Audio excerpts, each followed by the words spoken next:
Okay, so it's time to do my audio test and get ready for the show. And before we do, I'm going to check out, make sure everything's set up and ready to go. Give Rumble time to kick in real quick.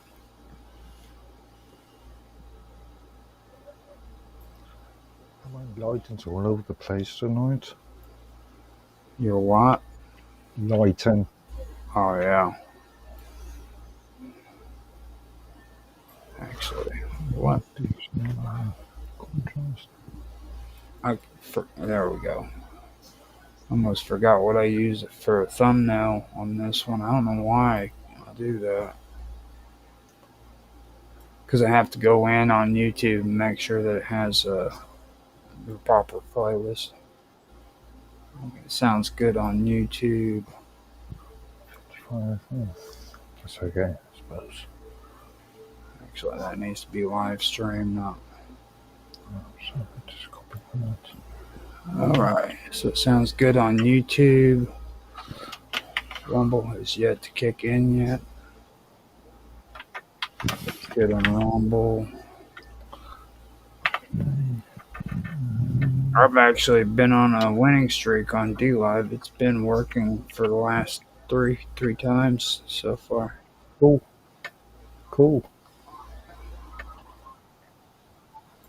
It sounds good on DLive too.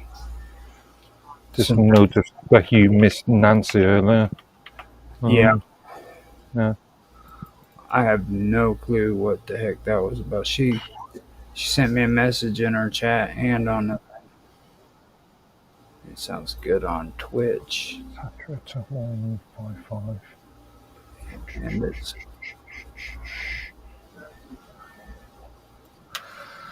And it sounds good on Kick as well. So we're good to go. Cool. Let me go ahead and put this on my. I'll just leave it on Kick so that if anybody actually does like spam me with spam messages saying they're going to give me or help me with my viewership, I'll be able to mute them immediately. Well, we should be able to see it on the side chat. I barely ever keep my eyes on that. I should probably start doing that. That's a good idea. I'm gonna give a last check on the chat, see if Mr. Robot actually comes in. Yeah, Nancy sent me a message in a personal message, and then on Vixen's Vault too. So, I told her I was around. So if she wants to talk to me, I'm around. That was quite a few hours ago. You only messaged what, half an hour ago? Yeah. That was what 5 hours ago. She messaged. I only just noticed it myself, so I just now noticed it too. So here we go. Let me go ahead and get this started before anything else happens. So here we go. 3, 2, 1, now. Hello, everybody, and welcome back to another episode of Roger's Realtime Talkshow event. Today we are going to be doing the 6th episode, and this is where we go even farther. We've already discussed a lot of the older stuff that I wanted to cover with like classic liberalism. We also got into the romanticism.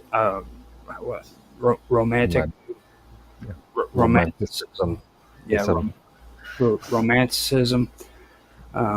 We then started talking about realist, being a realist, and what that really means, and kind of dove a little bit into the Age of Enlightenment and what that also pertains to. This takes us into another area, though, that I think is pretty interesting. What I wanted to do was continue talking a little bit about the realist nationalism, start discussing that, and then after that, I wanted to. Well, last week we debated on it And I decided, what the heck, let's go ahead and do this. Let's talk about ethno-nationalism as well. Even though it's pretty controversial, I think me and you can get Yeah, through I that. was actually a bit surprised you added that in. Yeah, I know. I was. I had a feeling you would, but yeah, I was just still a little bit surprised anyway. Well, I mean, it's like if you want to talk about that time period, you just have to talk about it. You know what I mean? Like that's Yeah, but something. I'm just thinking in relation to Yeah, various issues of modern issues, right. current issues. Yeah, Well, not just modern issues, but like back then, man, people really don't have an understanding of what was really taking place during that time period. It's like a fog. You know what I mean? Uh, mm, the average person, when they think about World War I and then World War II, they're like, it doesn't make any sense to them. You know what I mean?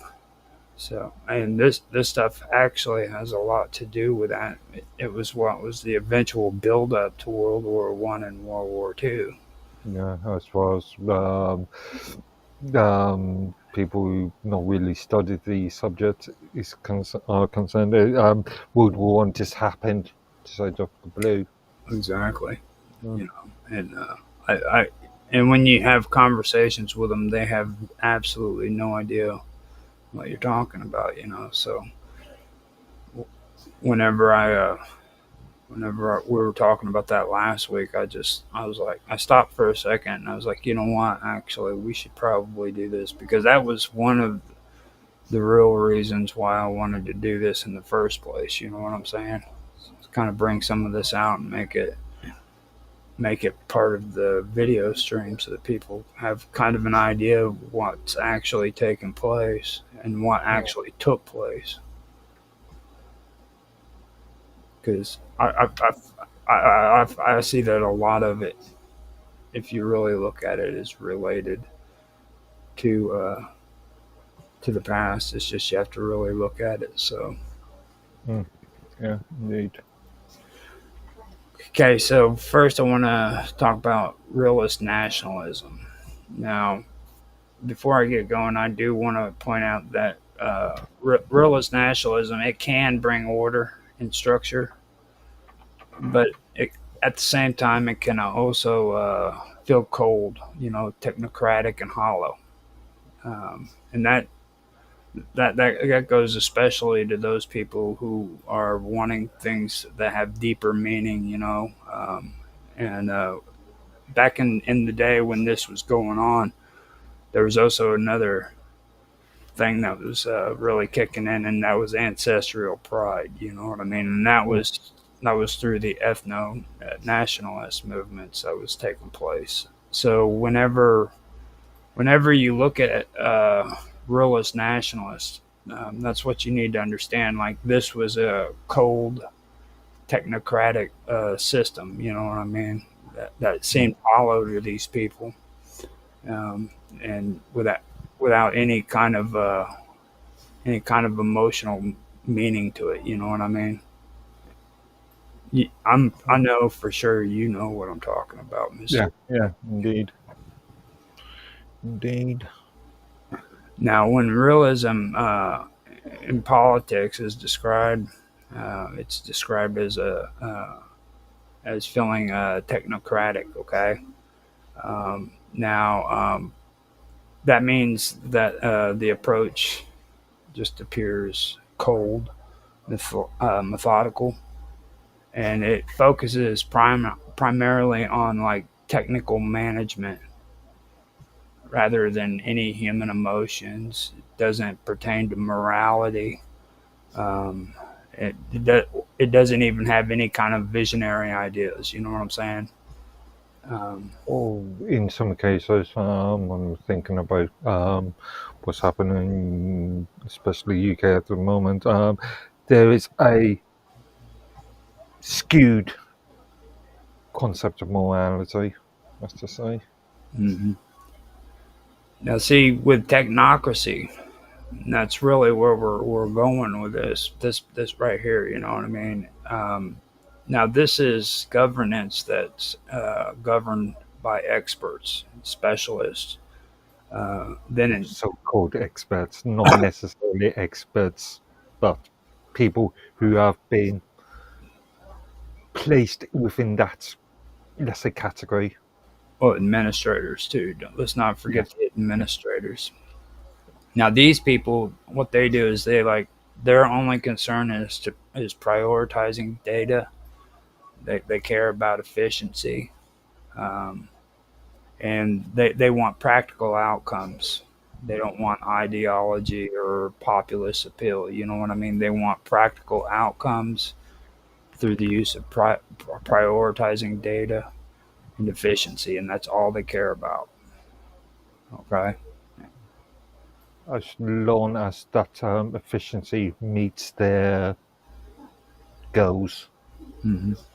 Well, see, um, with realism, they believe that realism is associated with like sober recognition of limits, and they also believe in constraints and strategic interests. Um, but that's with a kind of like calculated detachment that's supposed to prioritize what works over what feels right. You know what I mean? Rather Mm. than what feels right, they want something that works. You know what I mean? So it's a calculated detachment from all of that touchy feely emotional stuff. You know what I mean? Does I that don't make know.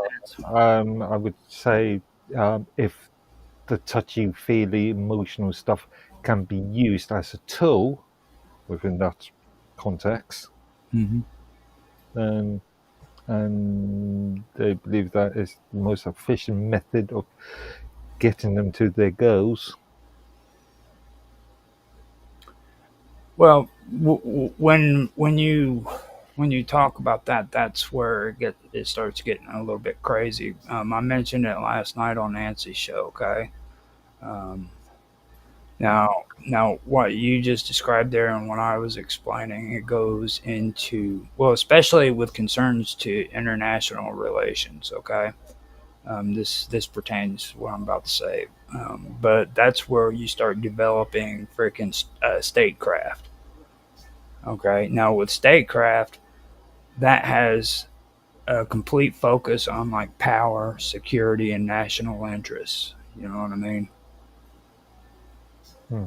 It also assumes that like states have a predictable way based on like rational self-interest and a moral considerations. Question for you. You said national interests. Right. I would go further. I'm thinking of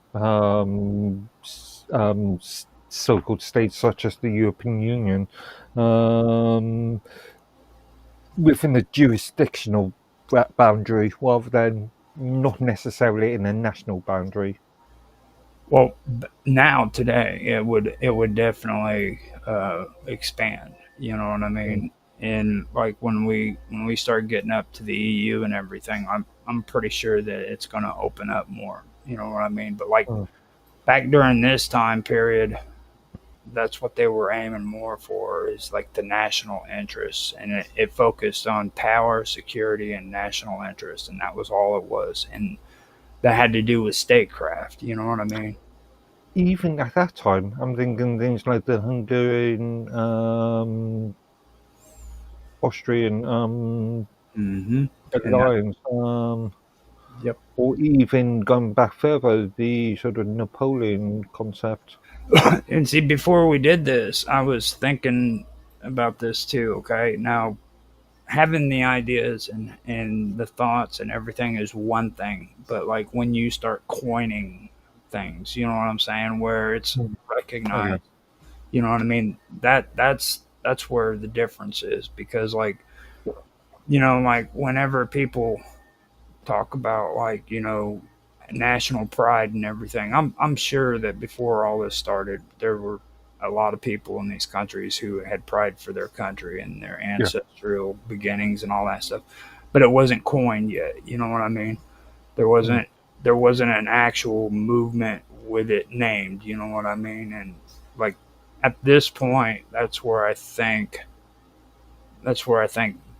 because I thought about that before we got on here, and I was like, hold on, now this would be the time period where all of this was actually becoming coined as something, and it was actually being put into action. You know what I I mean? mean, between Napoleonic Wars and well, let's say between the 18th to the 20th century, we are seeing states as we know them now being formed. Mm-hmm. Well, like I'm thinking you're probably wanting to say the Revolutionary War to the Napoleonic Wars and into now. I was thinking even earlier. I was thinking even you could even call the union between, even though that's earlier, but the union between England, Wales, and Scotland, and or Ireland at the time, Northern Ireland now. Well, Uh, I'm not wanting to mention my weird channels, but I did an article too on the Order of the Golden Fleece. You know what I mean? So if you really want to go back and really look at it, you can really tie the Order of the Golden Fleece into this too. when did modern Greece, Greece as we know it now, be? When was that formed? Oh my goodness, dude! I was just thinking that must, yeah, You're talking about Athens and all of that, and yeah. Greece as in the jurisdiction. the actual No, state. yeah. Yeah. Now, 1830. 1830. Yeah, Greek War of Independence from the Ottoman Empire happened between 1821 and 1829. The Greeks celebrate their Independence Day on March 25th. Mm-hmm. So 1830, yeah. Now, just so we bring this up about statecraft, so I want to make this important because, or I want to finish this off saying this because it's very important. Leaving it undone is not really a good idea. Now, I was talking about statecraft and how it relates to rational self, or uh, how it often assumes it believes in national interest and security and stuff like that, right? Yeah.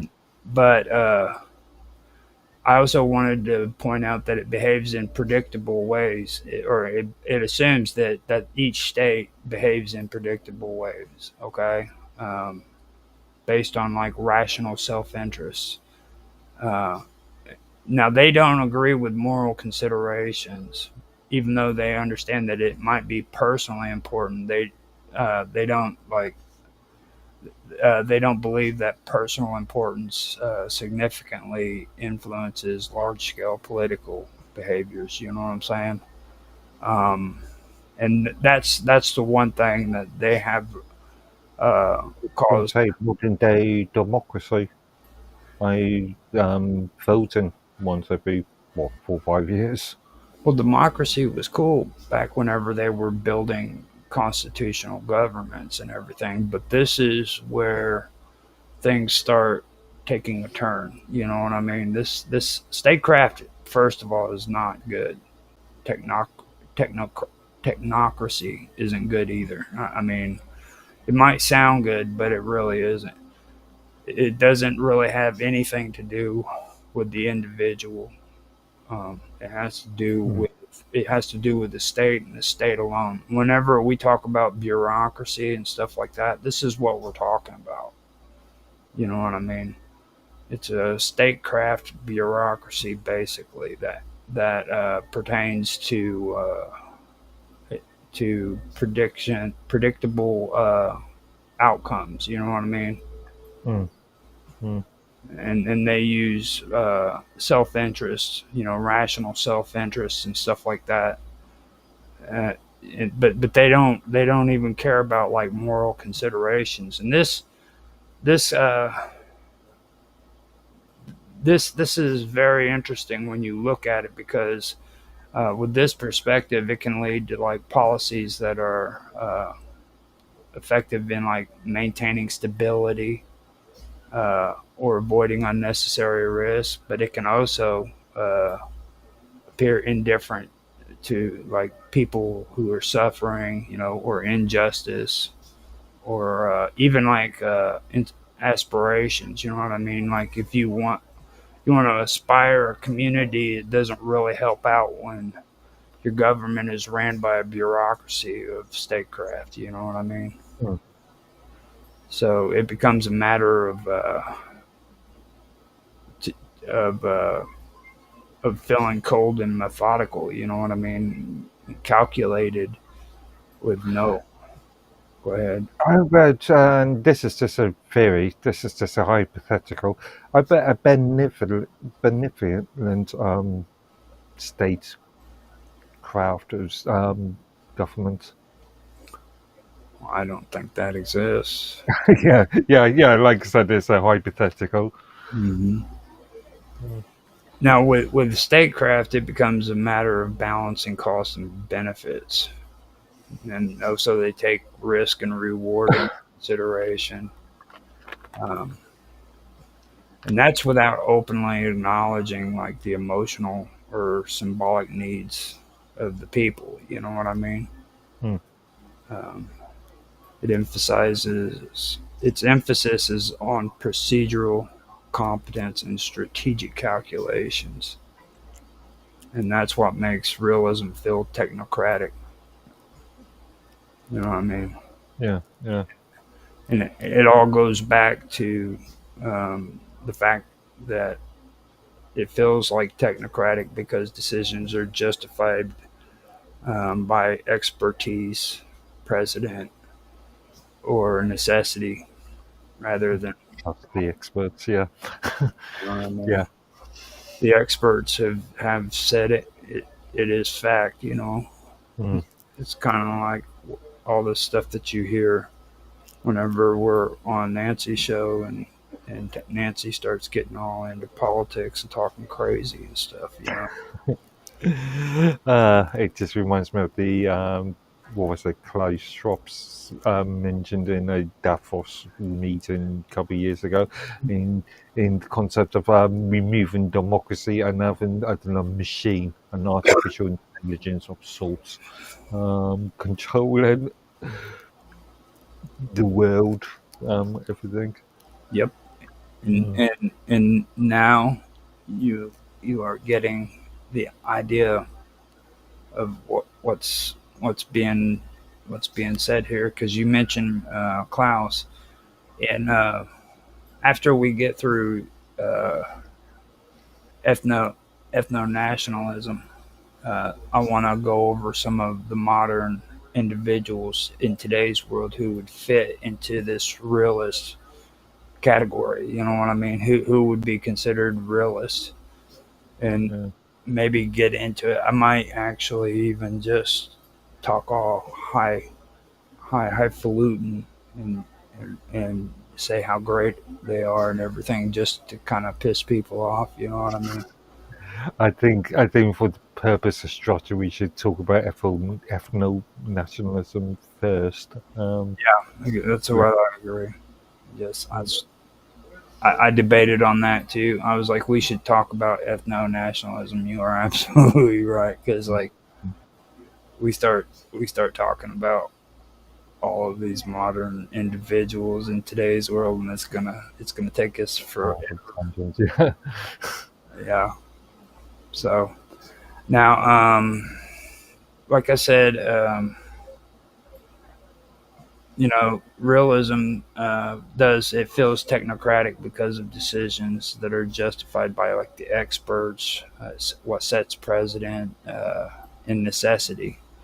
Um, Now, they don't believe in popular sentiment or moral clarity. You know what I mean? Um, Now, a good example of that is a realist foreign policy might support maintaining ties with and I'm just going to say it like this, a morally questionable regime. Okay. Okay. And the only reason why they do it is because it ensures energy stability or regional balance. Okay. Now Mm. the argument would be that upsetting that balance, even for a noble cause, might bring more harm than good. You know what I mean? And that's the way they think. Now, in doing so, um, the policy might even serve national interests, but uh, it may also appear cynical or heartless to those who value principles or pragmatism. You know what I mean? Thinking of certain situations, I suppose there's a perspective then. Well, I mean, you get what I'm saying there, right? Yeah, yeah, yeah. Like, And no, I'm thinking of a certain thing that's happening at the moment, you, which again we won't mention. well, you can mention it, just don't get all rowdy and outrageous. Don't be. Well, I'm thinking the Palestinian Israel Mm, issue, which is an issue that is complicated on both sides. I mean, if you want to discuss it, it's cool to discuss it as long as we don't have Mr. Robot here. I think that's the only reason why he said he wanted to come in because he knew what we were about to get into. So he wanted. But no, I think it'd be more sensible for us just to stick to principles at the moment. Mhm. Now that that is something that uh, is what I think is a real big issue when it comes to situations like that. Because what it is we have governments who are placing the national interest above what people value, what their values are, their principles. You know what I mean? Um, Let's call it in this respect. Let's call it territorial principles. it's really principles over pragmatism. Is Yeah, yeah, yeah, yeah, yeah, yeah. But when it comes to the Israel Palestine, then it's I want to stay away from calling it national issues because yeah, that raises a whole load of that raises a can of worms in itself. Mhm. Mm. Now, technocratic realists, uh, they also might like resist sweeping reforms or revolutionary movements. It's not because they're ideologically opposed to things like change, but it's because they calculate that they calculate sudden disruptions. You know what I mean? And they think that like sudden disruptions will lead to like unintended consequences. You know what I mean? Yeah, and arguably, as we've seen in Iran at the moment, Mm-hmm. mm. Even though the creation of modern Iran in '79 was due to a revolution anyway. I think this takes on more of a conservative um, a conservative realist kind of approach because it when we talk about this kind of stuff, it's more of a cautious approach. You know what I mean? Uh, and it and the reason why they do that is because they want to emphasize like continuity. You know what I mean? And gradual adjustments. Yeah. In certain circumstances, and I'm thinking again, modern day Iran, is it a cautious, or is it they just want to keep the situation as is? Mhm.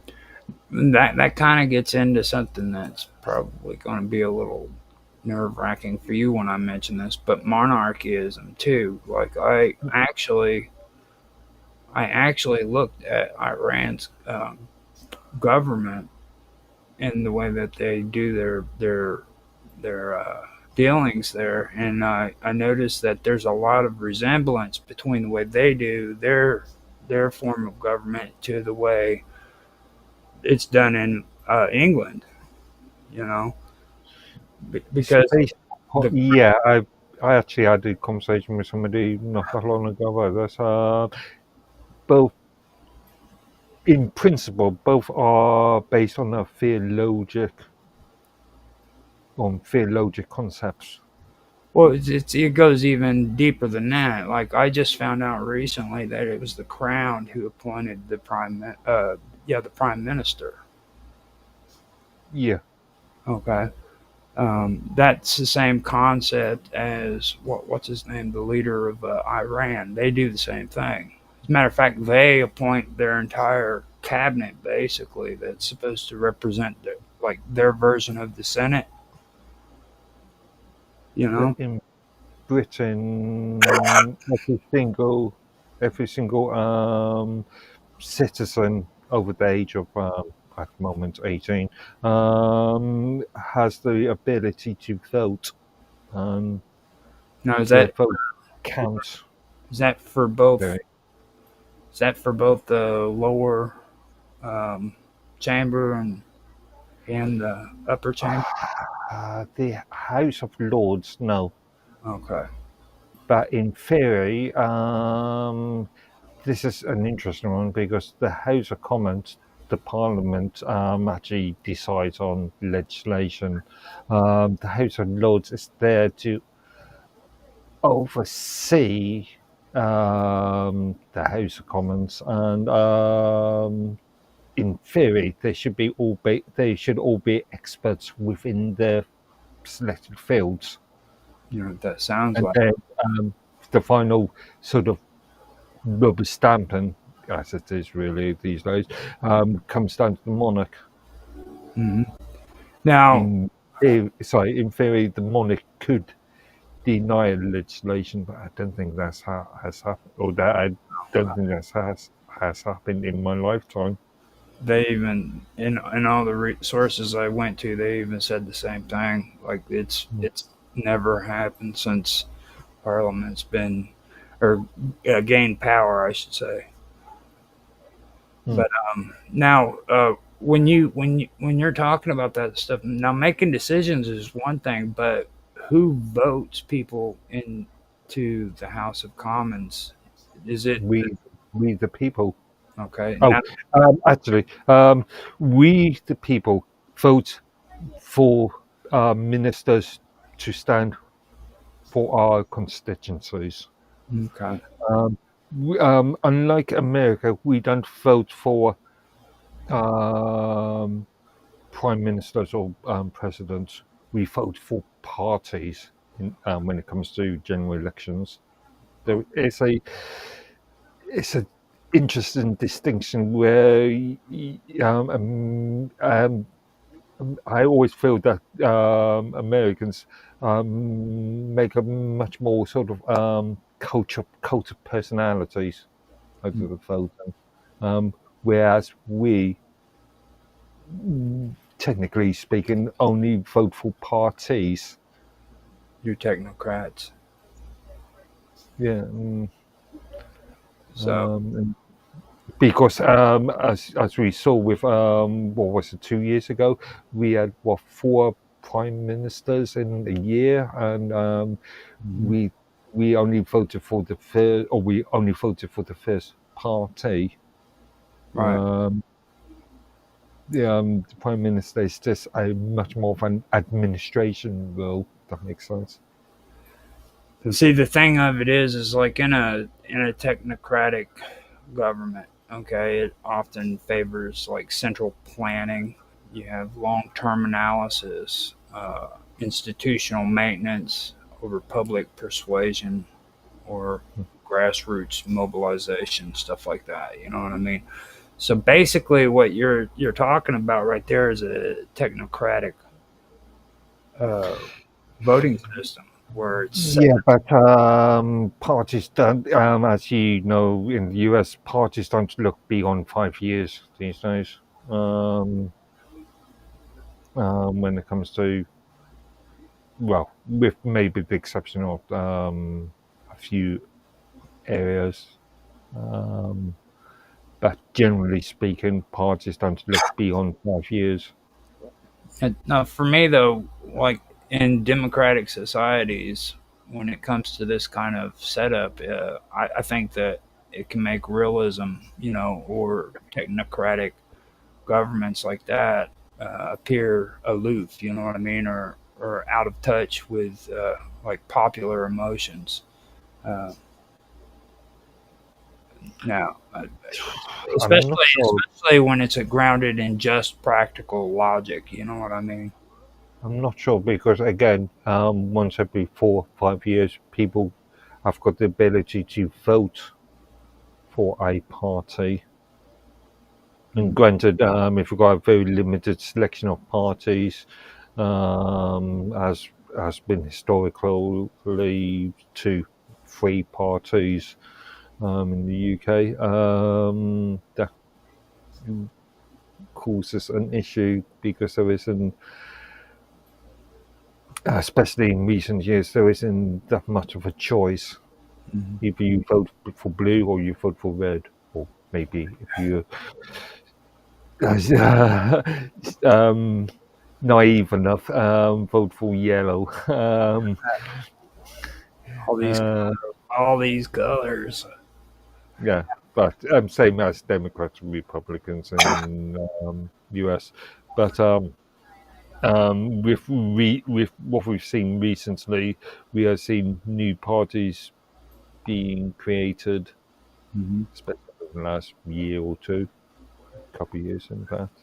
Now, just so we can break this down, because I mean this is important, like the contrast with romantic and idealist approaches. Okay, right here in this conversation, this is where it becomes stark. It really is. So romanticism values passion. Okay, they they value symbolic meaning, and then they also value moral righteousness. Okay, it's supposed to speak to the soul. It stirs loyalty and it fuels dreams and justice and basically just transformation. You know what I mean? Um, Now, a lot of romanticists tend to see the world in terms of potential rather than constraint. All right. So then you have that with real romanticism. Okay. Then the realists, uh, by contrast, they're more interested in what can be preserved or managed. Okay. They don't ask what is ideal, but what is possible, basically. You know what I mean?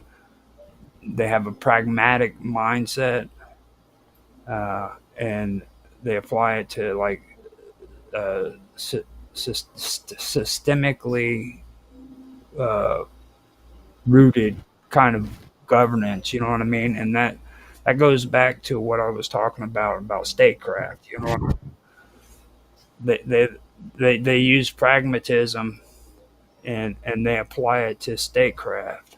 You know what I mean? Yeah, yeah, It, okay. Yeah, okay. What you mean? Yeah, so it kind of resembles the mindset of like an engineer who's solving a problem or a physician treating a symptom. You know what I mean?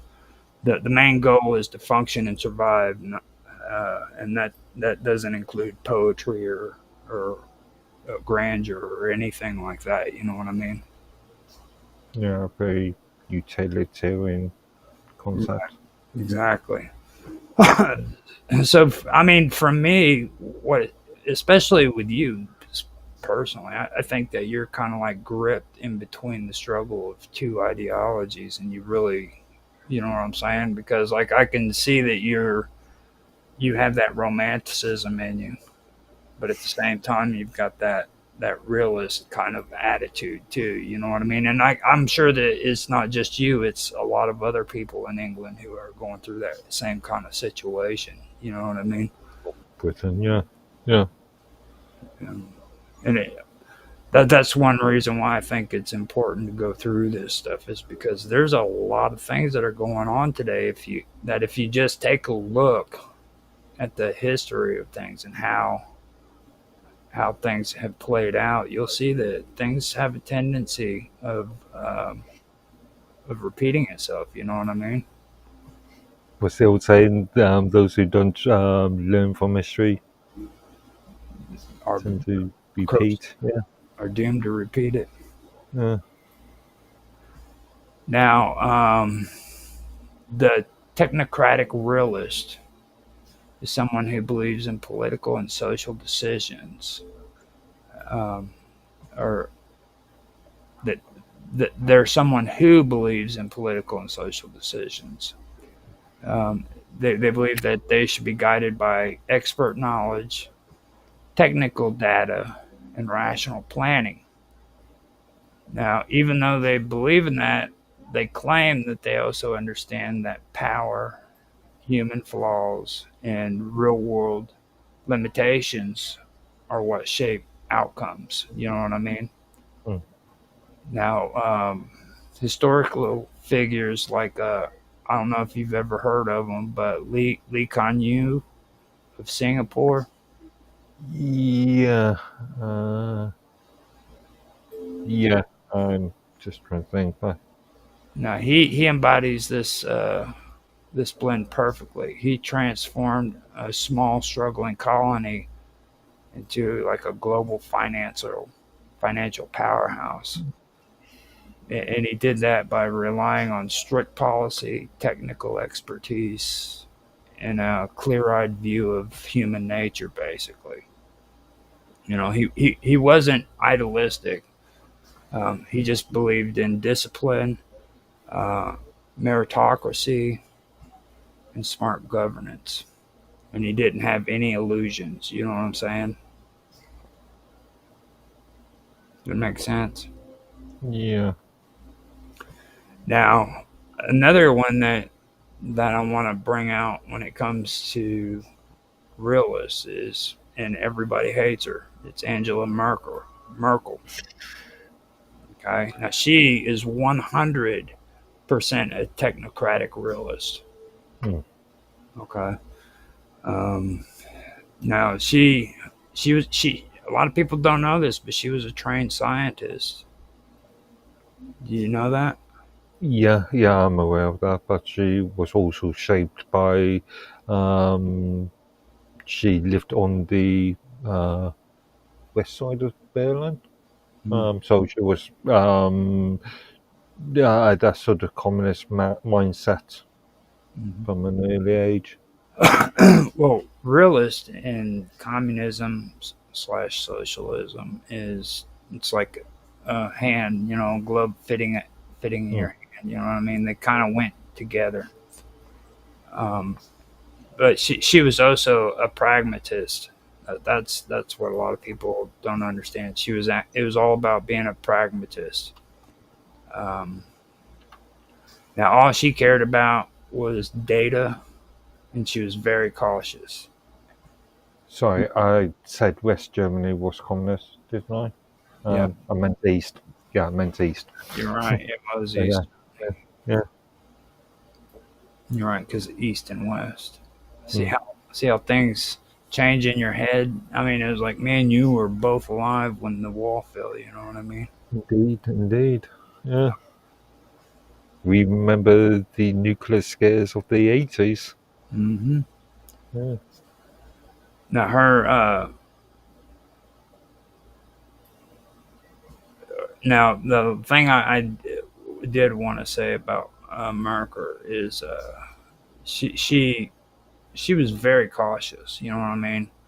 Like if you really pay attention to what she did, she was actually really good at navigating through a lot of the messes that were going on in European politics. You know what I mean? Yeah. Yeah. And the weird part is that she had control. You know what I mean? She was the one in control, but you never heard her really say much publicly. She was real quiet. I can remember a few speeches. I can't pinpoint them, but I remember a few speeches she made. You can't pinpoint them though. See, that's why. No, I would have to do a bit of research and remind myself. Exactly. It was insignificant.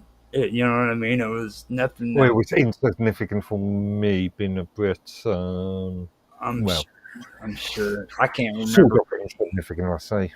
I can't remember any of her speeches. Like it was insignificant to me too. You know what I mean? I But wonder. yeah, but you are even further away. You're a US citizen.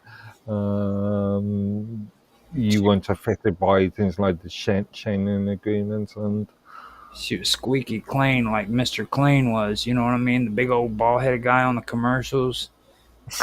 You know what I mean? She was like Mr. Clean. She's just squeaky, all quiet and shifty and stuff.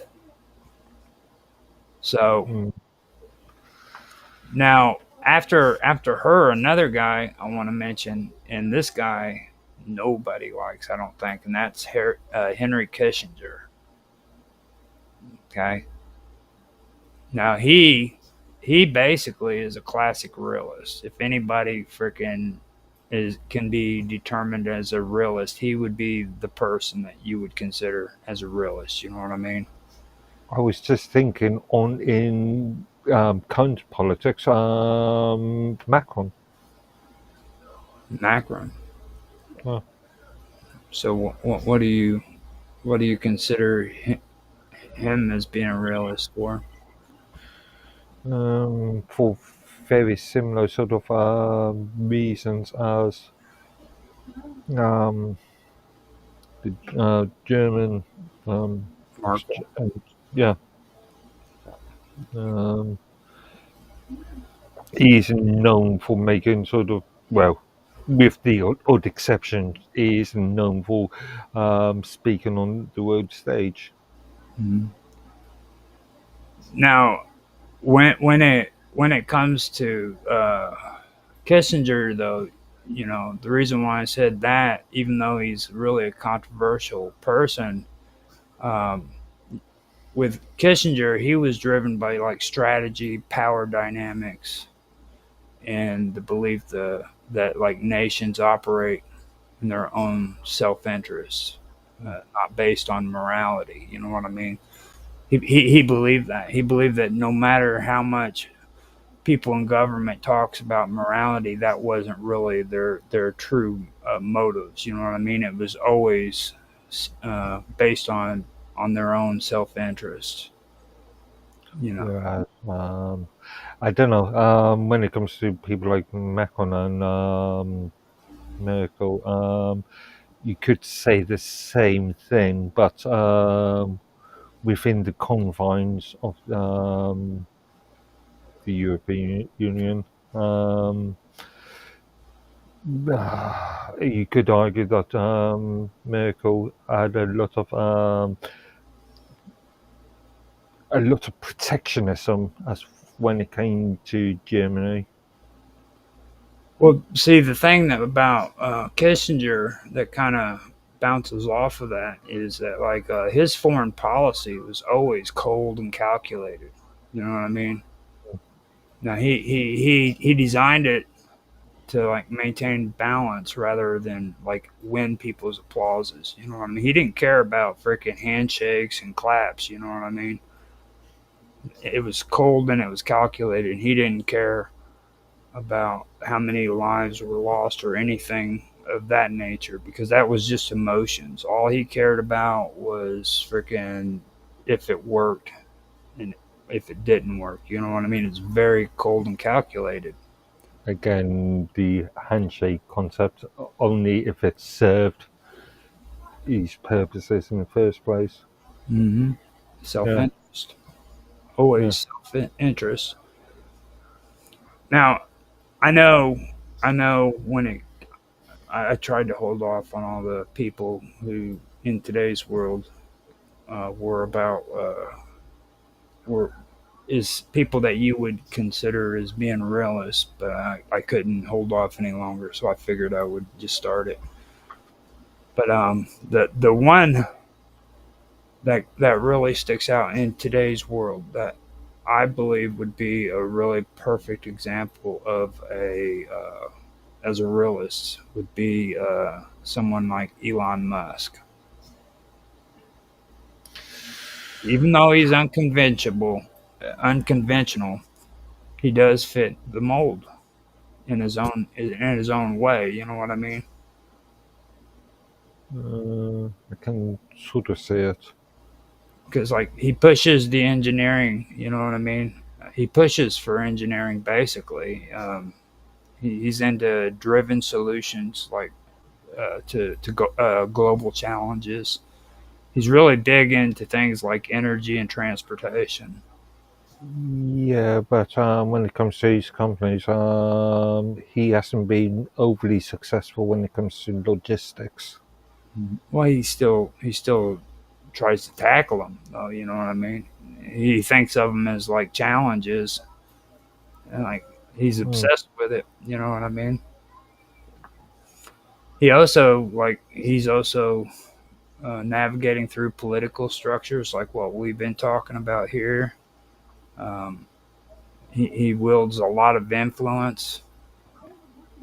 You know, and Well, arguably, a lot of his previous income as coal, even current income, comes from the US taxpayer, has come from the US taxpayer. well, look at like Doge. You know what I mean? Even with Doge, like I even mean, I'm thinking even before that, uh, it's the Starlink and the Tesla projects were in part funded by state subsidies, US federal subsidies. Mhm. Well, even there, I mean, it's like all of these people that I mentioned. Okay, they they share like a blend of like technical thinking um, and like realist grounded actions. Like they don't just dream, they maneuver. You know what I mean? That makes sense. Yes and no. I say no because again I go back to the logistics then. Maybe outside of the US, how popular is our Starlink and Tesla products? Mhm. Now, the essence of like the technocratic realist is basically like high intellect. It's also sharp strategies. Mm. It's also like a refusal to pretend the world is anything but what it really is. You know what I'm saying? Things of that nature. And I think that's what these people really do. They don't really like have that romanticism within them where they have this desire to return the world back to the golden age that it came from. You know what I mean? I It's don't very know. I'm thinking, would you call it romanticism or would you call it idealism? Um, ideal. Musk Musk being a romantic, an Yeah, idealism, an idealist. maybe an idealist. And see, that's what I was talking about. It's a technocratic idealist. I mean, also, Mr. Robert earlier gave us that article on Zuckerberg's so-called super intelligence, or yeah. Then, would you call Zuckerberg an idealist? Who? Uh, Zuckerberg? yeah. Well, Zuckerberg, yeah, and you know the thing of it is you got to understand. I don't find the term idealist as a positive term, to be honest. Like, Mm. it's just like a romanticist. Like, at first, I thought that was a pretty cool concept until I actually read and researched it and seen what happened because of romanticism. You know what I mean? I think I coined this quote. Oh, I think I coined this idea several years ago. But one person's utopia is another person's dystopia. Yeah. One person's idealism is another person's version of hell. Now, let me go back over this when it comes to statecraft, though. Like, statecraft refers to the art of governing a state or nation, especially in terms of strategic planning, diplomacy, and political leadership. Now, it encompasses all the skills and methods used by political leaders to manage internal affairs, conduct foreign policy, protect national interests, and maintain power and order. Now, while politics can be messy and reactive, statecraft is the deliberate, calculated, and often long-term strategy behind how a country is run and how it interacts with the world. So that's basically how I want to close that up, because I'm cool like that. You know what I mean? I like to have cool endings to a topic, because now what I want to do is, I know that you are tired, okay, but we do. I'm still okay for we do have we do have to get coffee and use the bathroom. So I'm gonna mute out, and I'm gonna come back real quick. But I want to start off with ethnonationalism, okay? And this is where things start getting interesting, because we've been talking about the technocracy and we've been talking about the realist, but this is where things get down and dirty. You know what I mean? Quite literally. This is where Robot should be grateful he's not here, because his head would be on a chopping block right now. Madame La Guillotine, yeah. Yes, exactly. You're just grinning from cheek to cheek. So that's why I realize you sort of alluded to yourself. It's an amusing thought when you consider the robot stance. Okay, so what I'm going to do is this. I'm going to go ahead and I'll put on a cool song for, I believe I still have a background song on here. I took a lot, background music. I'll put this on, and then I will go do a quick cigarette smoke, drink some coffee, or to get some coffee, and then come back here after I take a bath, or not bath. Have a 3-course meal at the same time. Yeah, exactly. After I have a cigarette and get my coffee and use the bathroom. That's what I was getting ready to say. I'll be back. But all right, I'll be right back. Okay.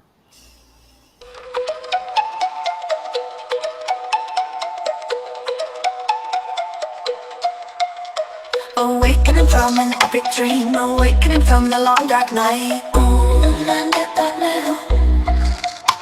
Awakening from history, awakening from duality. The liberation of the human soul to consciousness of the one and all. The activation of the sacred plan, the birthing of a new man. A new man.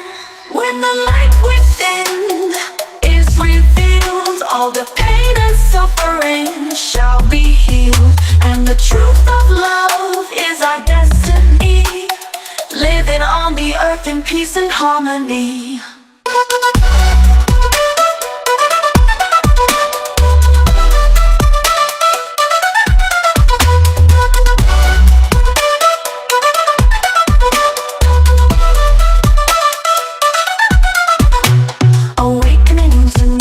options, awakening to the joy of life.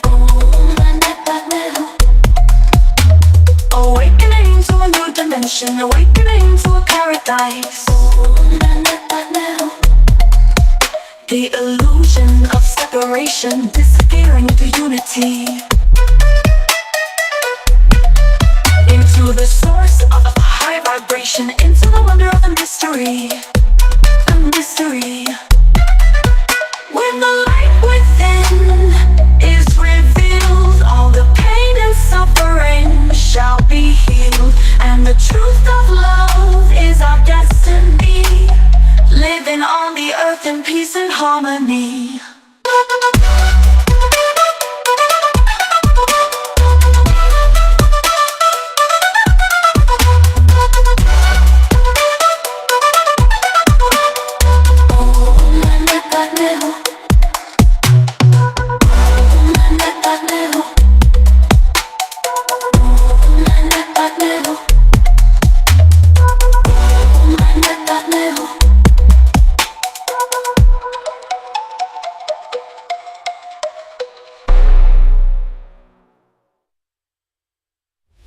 Theophilus Thistler, the thistle sifter is sifting a sieve full of unsifted thistles. Thrust 3,000 thistles through the thick of his thumb.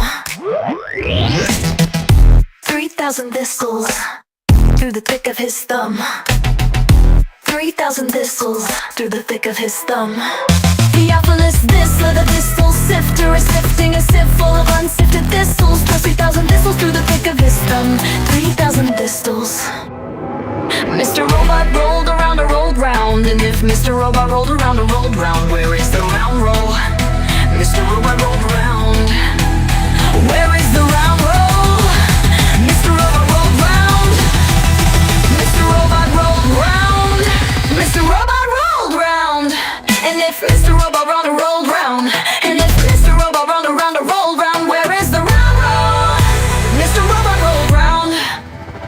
Here is an exercise demonstrating the union of in at the end of words, dividing and gliding and sliding and falling and brawling and sprawling and driving and driving and striving,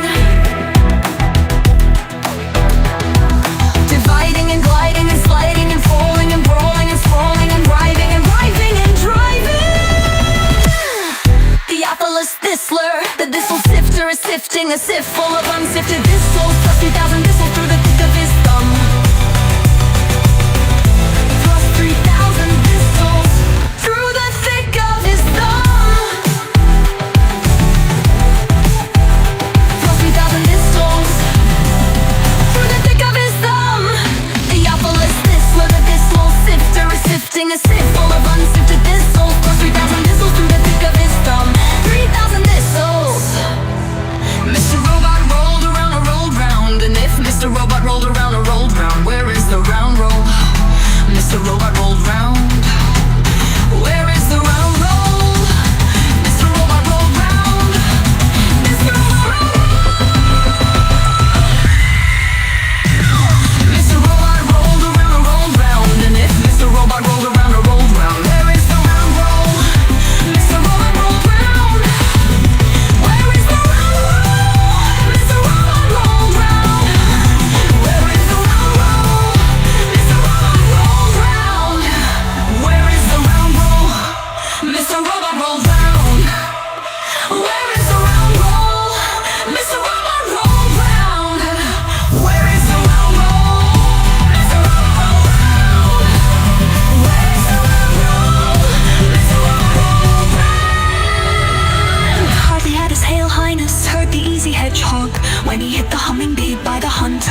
Once the gods carved earth like a cosmic chessboard, Poseidon claimed Atlantis, his star-born accord. 10 twin suns, throne of tridents waves at his command. Empire stretched from bow, big stones to Mayan sand. Monoliths stacked like Legos blocks no crane could lift. Sonic levitation, gods don't need pulleys or grit. Athena taught Athens, Hephaestus forged veins of gold, but Atlantis spires pierced heaven, stories untold. Is of virtue, divine blood pure in the veins. No egregious geodesic temples where starlight reigns, but mortality crept in, diluted the grace. Gold turned to rust, hubris eclipsed the god fast. Of Atlantis, drowned in the deep. Poseidon's lost kingdom, where titans still sleep. From Giza to Tiwanaku, the coalition all as above, so below. Cosmic empire of modern princes of plasma, their thrones now debris. Echoes of Atlantis, where gods walked the sea. Zeus watched the fall, saw vice crack the divine. Pyramids hummed warnings, but they ignored the signs. Sky split with fury, tsunami swallowed their pride. Atlantis sang screaming, but blueprints survived. Baalbek's foundation, stones that defy modern math. 1,000-ton puzzle, gravity's aftermath. Scholars still baffled how they align the stars. They rode cosmic currents, breaching space-time's bars. Now divers chase shadows where crystal cities gleamed. AI scans the ocean, but truth a half-dream. Dream Freemasons whisper maps in their lodges of lore. Plato's Critias, a metaphor or a war. Echoes of Atlantis, drowned in the deep. Poseidon's lost kingdom, where titans still sleep. From Giza to Tiwanaku, the coalition all as above, so below. Cosmic empire of law, 10 princes of plasma, their thrones now debris. Echoes of Atlantis, where gods walk the sea.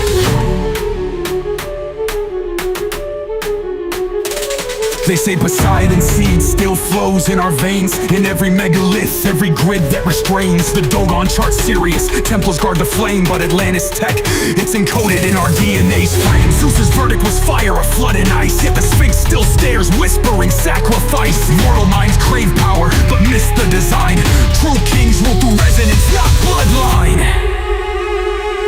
Now decode the ruins, their psalms etched in stone. A star-born king's empire, now dust and bone. The hall of records buried neath Giza's cold gaze holds anti-gravity schematics from pre-flood days. Crystal engines hummed, organ fueled their might, till pride turned their frequencies dissonant blight. The Anunnaki fled, Mars colonies crumbled. Leviathan's bones and the Mariana rumbled. But Poseidon's ghost rides the Bermuda's mist. Evolve past the greed or drown in the abyss. Tsunamis taller than gods, crack continents like eggs. Jungles of Egypt drowned, turned to sand in Poseidon's regret. Mammals shrunk to lapdogs, skies choked by volcanic breath. Waves circled the globe thrice, 3 funerals for death. Up Nepistim, rode the arc of frequencies, not wood. Up tetrahedron ziggurat where anti-grav pulses stood. While Atlantis sank, he spliced DNA and quantum seeds, stashed them in Göbekley's veins and Indus Valley reeds. Volcanic winter's curse, Zeus hit the reset, scorched the grids, erased the moon-ringed internet. Noah's not a shepherd, he's a star-born archivist, cracking hermetic scrolls in caves where mushrooms twist. The survivors crawl from mud with amnesiac eyes, built new gods from scrap metal and fallen skies. Now desert bones whisper where cedars once soared. Man's just a ghost in Atlantis' holographic horde.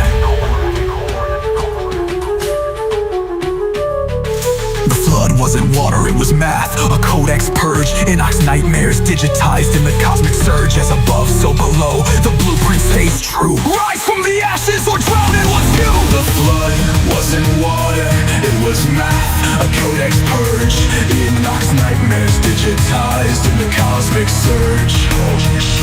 As above, so below, the blueprint stays true. Rise from the ashes or drown in what's you. Echoes of Atlantis drowned in the deep, the deep. Poseidon's lost kingdom, where titans still sleep. From Giza to Tiwanaku, their codes etched in awe. As above, so below, cosmic empire of law. 10 princes of plasma, their thrones now debris. Echoes of Atlantis, where gods walk the sea. So when you see Stonehenge, Angkor Wat spire, know Atlantis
20 years, a block every 2 minutes. Hieroglyphs scream their pride, but not a how and what's written. Modern science scratches heads, these structures can't be mimicked. Copper tools, now scholars tripping, logic thinly stretched and twisted. Ran an obelisk, 1,000 tons dragged across the sand. Today's crates can't lift a fifth, what force moved them by hand? Call the ancients primitive, yo, that's pure delusion. Physicists today need miracles to crack their fusion. The high priest of Kemet mapped the stars with precision, while modern minds stay chained to 3D prison. Land of the lost, esoteric Egypt, hidden with an allegorical crypt. Written in the language of symbolism, advanced knowledge cloaked in simple living. Secrets that rewrite history's episode. As above, so below, the hermetic code. Key of life unlocks the heavenly abode. Conscious matrix, alchemic pyramid ode. The sphinx who has water scars, a flood from ancient skies. Explosives crack the pyramids, no tombs, just hollow lies. Mummies stolen, nah, that's ego talk. A weak hypothesis, truths buried in the stars, encrypted in the myths. Sacred geometry, pagan songs, the roots of Christendom. Pythagoras knelt at their feet, Jesus learned the kingdom. Temples mirror Orion, Aztecs trace the same glow. Megalithic GPS, what's buried below.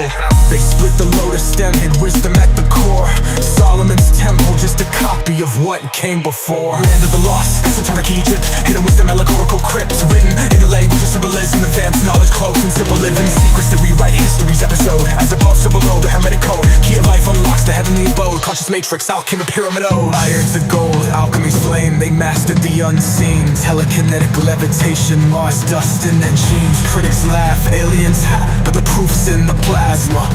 Why is the Dogon tribe no serious? Was a binary drama. Myths and metaphors, the truth's too bright to hold. Scattered in ruins worldwide, a map etched in gold.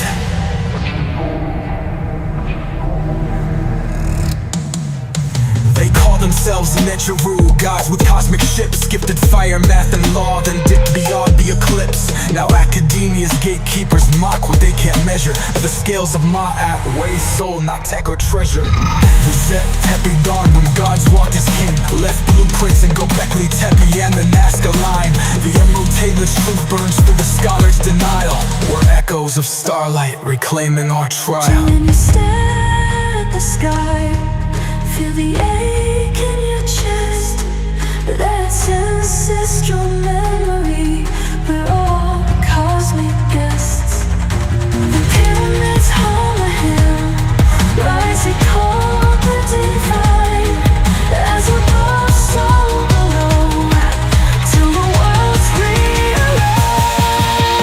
Land of the lost, esoteric Egypt, truth's a spiral, eternity script. In the language of symbolism, we're the gods we've been missing.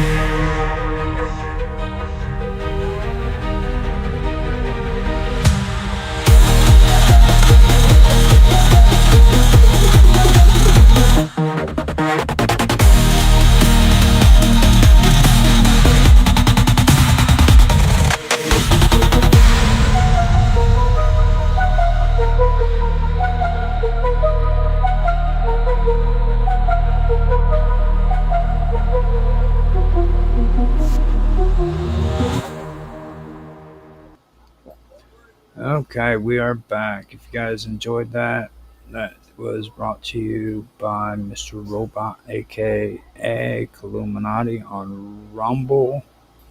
You can check him out at his channel called Hacker Radio. If you guys enjoyed the music, stop by, tell him you liked it, like, subscribe, share, all that good stuff. As you can tell. Sorry, I'm not sure, but there might have been a problem with the last track. Oh, really? It seemed like it looped for the first, well, as far as I can see, I haven't reviewed the extra stream, but it looped for the first couple seconds and twice, and then just cut out. That's probably from Rumble. I've been having issues with Yeah, Rumble's been sure. doing some weird stuff to me here lately, so that could be an issue there. You'd have to review the actual recording. Well, the good thing is whenever I make the edited version of this, I cut out the music and stuff like that, so that it's not going to be in the edited version. Which, well, actually, I might actually have it in the edited version now, because I think it was this one or where it was Roger's Live with Roger Hansen. Yeah, I think that's This the one. happened once, at least once before, maybe. Yeah.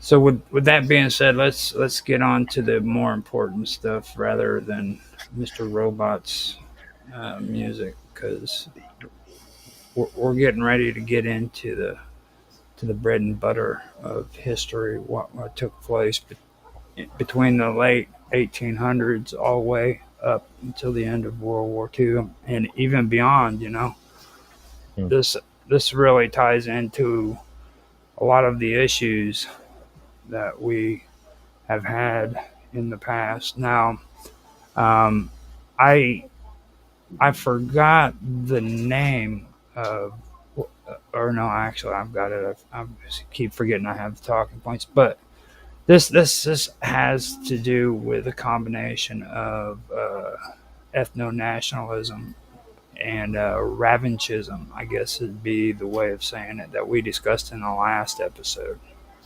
You, you remember that, don't you? Yeah. Now, revanchism is something that really stood out to me. Um,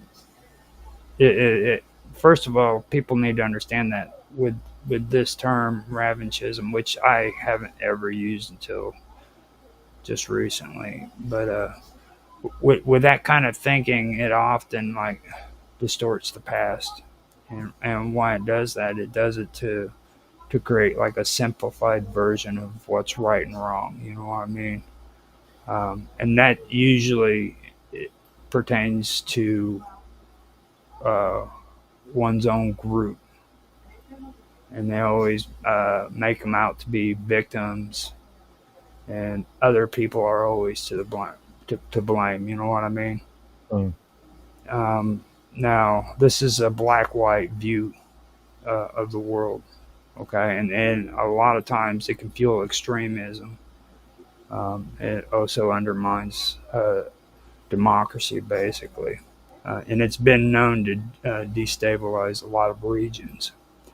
So I wanted to bring that back up before we get into ethno-nationalism. I wanted to just do what I just did, but before we started getting into that. Now, that region up the Franco-Germanic War is what we were discussing, wasn't it, when we were having that conversation? Yeah.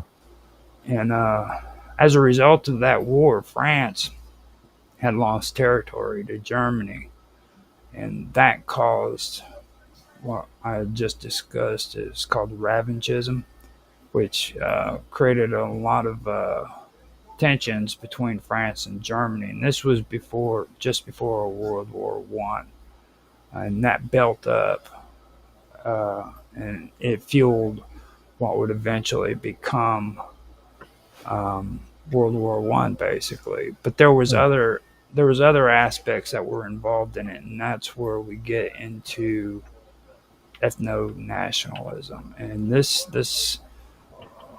is the part that me and Mr. Edworthy both were kind of doubtful on getting into, weren't we, Mark? Yeah. Because it's very, very controversial. And I'm kind of glad Mr. Robot didn't come in, because he would start talking a bunch of crazy stuff. I have this sneaky suspicion he would, you know what I mean? But with that, do you want to talk about ethno-nationalism? You continue on interject when. Okay. So basically, ethno-nationalism is the belief that a nation should be defined by a shared ethnic identity, meaning a common ancestry, language, culture, and sometimes even religions. It's the idea that a particular ethnic group should form its own nation state or have dominant control over one, because that group shares like a unique, deep-rooted bond that outsiders don't share. that's the first part of it. But two, ethno-nationalists, like national identity, it isn't just about shared laws or geography. It's about blood and heritage. You would find that in the Volk Society in Germany, where they believed in blood and soil. They preached Mm. it way before World War II. You know what I mean? Everybody believes that the Volk Society started in World War II, but it actually started way before that. And I believe they even still have the Volk Society today in some countries. You know, it's still practiced even today. From from the last time I seen it. Um, Yeah.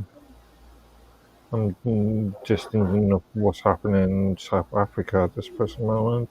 mhm. Exactly. That was one thing that really stuck out to me when it came to a lot of this.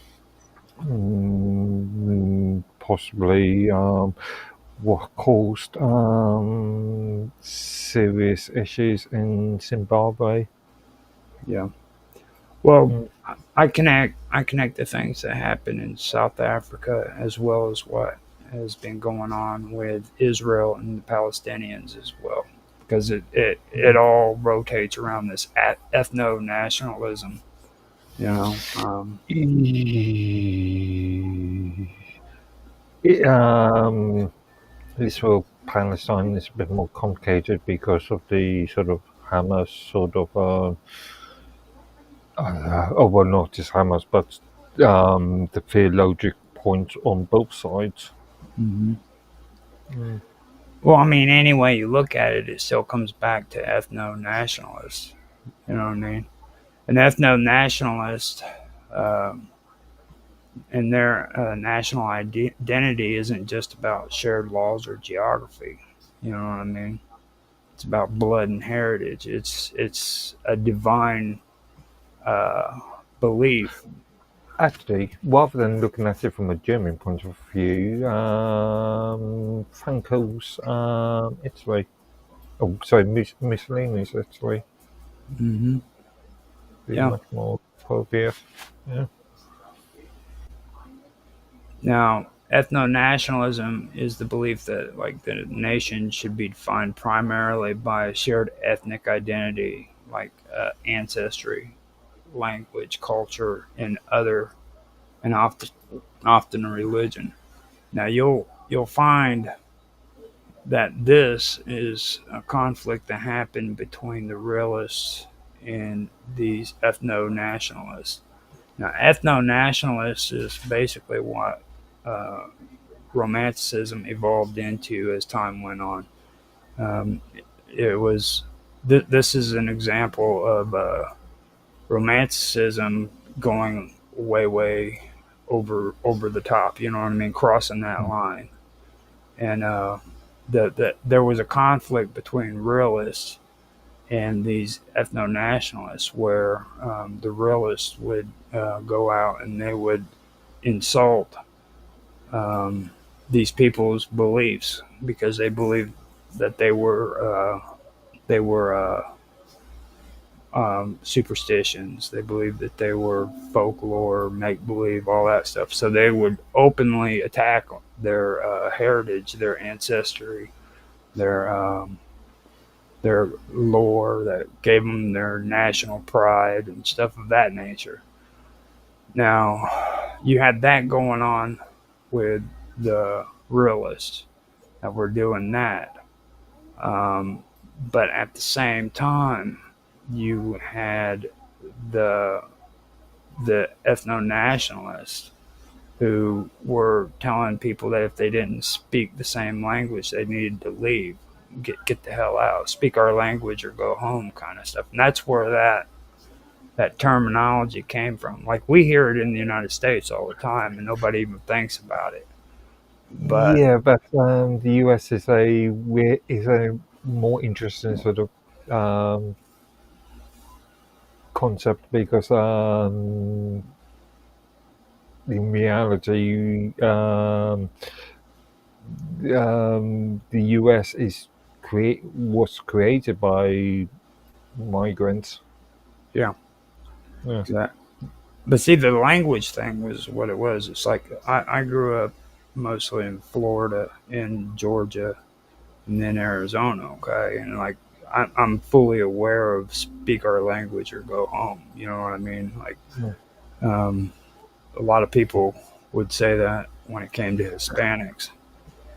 So I saw a amusing post not that long ago, but Americans, U.S. citizens, telling British to speak American. I wouldn't want that to even Yeah. happen. Like, can you imagine if English people actually started talking, trying to talk like, well, you tried it a couple times. That was horrible. I'm like, oh my goodness. Mm. Now, ethno-nationalism also asserts that people who share a common ethnic heritage are entitled to their own nation state, uh, or they should dominate the existing one. You know what I mean? Like they should be firmly on top of it and in control. Now, that is kind of what I think of when I think of Israel, because that's how they've set their government up. You know what I mean? It's firmly on that kind of government. And like before South Africa freaking finally broke free from the apartheid, that was the way they had established their government as well. You know what I mean? Uh, Looking at it from a much more of a European perspective, and how do I say this? About the concept of cultural integration. Well, that wouldn't fit within the context of ethno nationalism. Yeah. It's the opposite from what Mm-hmm. you're saying. Um, your concept from a European perspective, especially remember that Britain is an island away from mainland Europe. I mean, that what makes us somewhat unique in this situation. Um, Whereas you had a lot of migration, a lot of wars, a lot of conquests in mainland Europe between the fall of Rome and, let's say, um, modern day World War Two, World War One. Uh, near near near history is what I like to call it. Like instead of ancient history, you go to like near history or okay. Western. I Yeah. don't know. That is kind of weird because I have a hard time with classifying that too because, like, for me, a lot of this stuff really isn't history. You know what I mean? I go farther back. I think like it uh, the Romans, That's why I said that from the fall of Rome, from right? 10th century. Yeah. Well, the Romans just barely fit into ancient history in my interpretation. Yeah.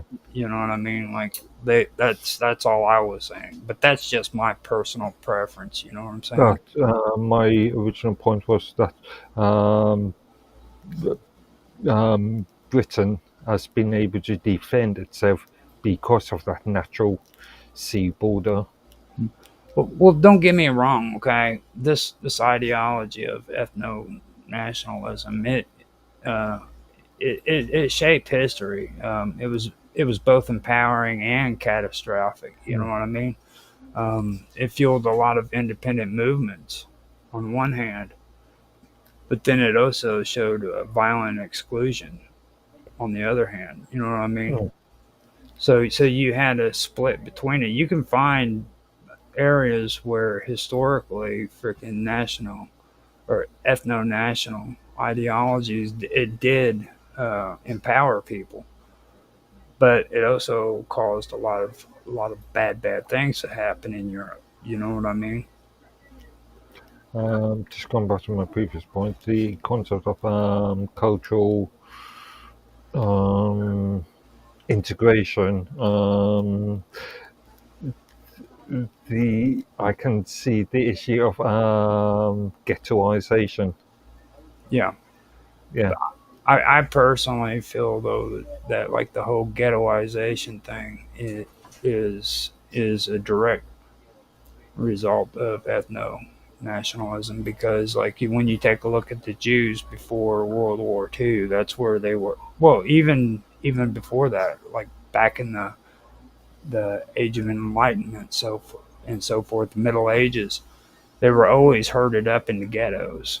They had to live in that ghetto atmosphere, and like here in the United States, I don't want to use the N word, but they were called N town. You know yeah. what I mean? That was where the blacks went. They lived there and they were segregated, and that's where they stayed. And they didn't try to move into a white neighborhood. Yeah. There is such a form as self-imposed ghettoization. Well, yeah, I mean, even back when I was younger, I remember a lot of black folks saying they wouldn't want to live in a white neighborhood. You know what I mean? They didn't Mm. they didn't like the way we lived. They didn't like the way we behaved. Things of that nature. So they just would rather be in a black neighborhood rather than be in a white neighborhood. Things have changed, and I mean I hope that nobody realizes that we're talking racism. This was just the way it was back then, you know. Arguably, in Britain at this present moment, you could see a form of self-imposed ghettoization hmm with a certain pace. Now the with that being said about it shaping um, history, both empowering, you know, like independence movements and stuff, and also um, having catastrophic consequences. I also want to bring up particularly the late 19th and the early 20th century. Okay, when ethno-nationalism actually gained prominence. That was through the rise of what's called pan-Slavic and pan-Russian ideologies. Now, have you learned much about those, Mark? Not recently, but I'm aware of those terms. Do you want me to read through it, or do you want to say something? Go ahead. Go ahead. Okay, now pan-Slavism was the idea that all Slavic people should unite based on their cultural and linguistic bonds. Now, while originally imagined as a form of brotherhood, it also carried strong political undertones, especially as Slavic groups uh, resisted the Germanic and Austrian Hungarian rule, which I find odd because the Germanic and Austrian Hungarian rule was what uh, Germany wanted just before World War II. They wanted the reunification of the Austro-Hungarian rule.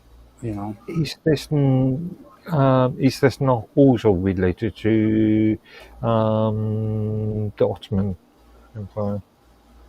well, the Ottoman Empire was still intact all the way up until World War One. That's when it was Yeah, finally disbanded after the war. You but know, but I, during World War II, I don't know exactly what the Ottoman. I don't know if they wanted to reunify the Ottoman Empire or not in the Middle East. You know what I mean? Like I know that after World War One, when that empire was uh, basically disbanded, the same thing was done with the Austro-Hungarian Empire.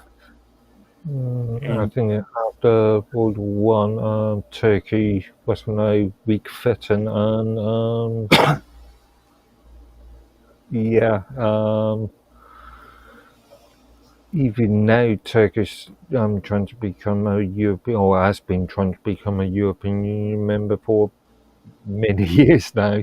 Um, I think well, as we both know, World War One sort of destroyed the Ottoman Empire, and arguably, with maybe the exception of a Turkish viewpoint, and I'm talking about mainly southern Turkey here. Yeah, there was no appetite for such a concept. It kind of makes sense to me on this too. On one thing, why Hitler had such a problem with the socialists um, in Russia too, because if uh, if the pan-Slavic believers and the pan-Russian believers were uh, uh, groups that resisted Germanic and Austrian Hungarian rule, then that means that it had to have been going on well before the Weimar Republic. You know what I mean? So they would have definitely been an obstacle in Hitler's plans. You know what I'm saying? They would have had to have been eliminated and taken out. So I remember, Yeah. yeah, I remember like some of the first attacks that Hitler was involved in was sending troops out to the east to attack what he considered the communists. You know what I mean? This is after the failure of the what was the pact with Stalin? Well, Hitler didn't like them at all. None of them. Yeah, but they did sign that treaty, didn't they? They signed the what was it? The German. No, no. Not only this, do we have the pan-Slavism, okay, but Molotov-Ribbentrop pact. okay. That's what I No, was thinking. and what was that pact? The Molotov-Ribbentrop pact of 1939. You want to read it? Really was to say it was a treaty between Russia and Germany for the Germans not to divide Eastern Europe, for both of them to divide Eastern Europe into spheres of influence, and effectively partitioning Poland, and not to interfere with each other. Yeah. Now that right there is something that I do want to get into later on, but that would be more of a post World War One thing. Yeah, and obviously it failed when Germany invaded the Soviet Union in 1941. So Germany actually broke the pact treaty. Well, there were excursions that took place even before that, back in the 30s, where during the Weimar Republic. So I'm talking, between 1939 and 1941. Mhm.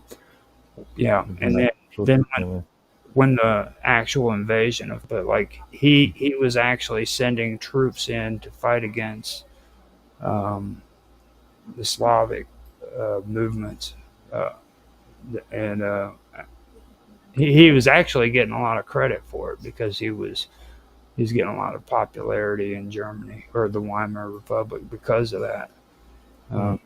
You know, that was actually something. And then like what you were just talking about right there, that right there is something that I do want to bring up in a later episode because it's very important. The other day when I was talking to you about the bloc.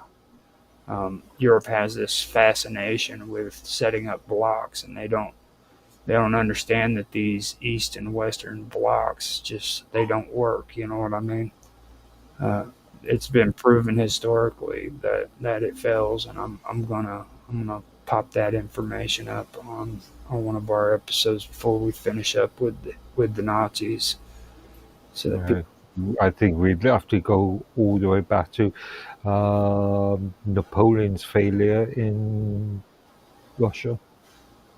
Well, just on blocks, just this whole Okay. concept Okay. Yeah. of blocks. You know what I'm saying? Now, there was also Pan-Russianism. Okay. Now that was a more empirical, or that was more empirical in nature. Okay. Um, of the oddest things, it declared that Russians, Ukrainians, and Belarusians, they were one people, and that their natural center was Moscow. Okay. Mm.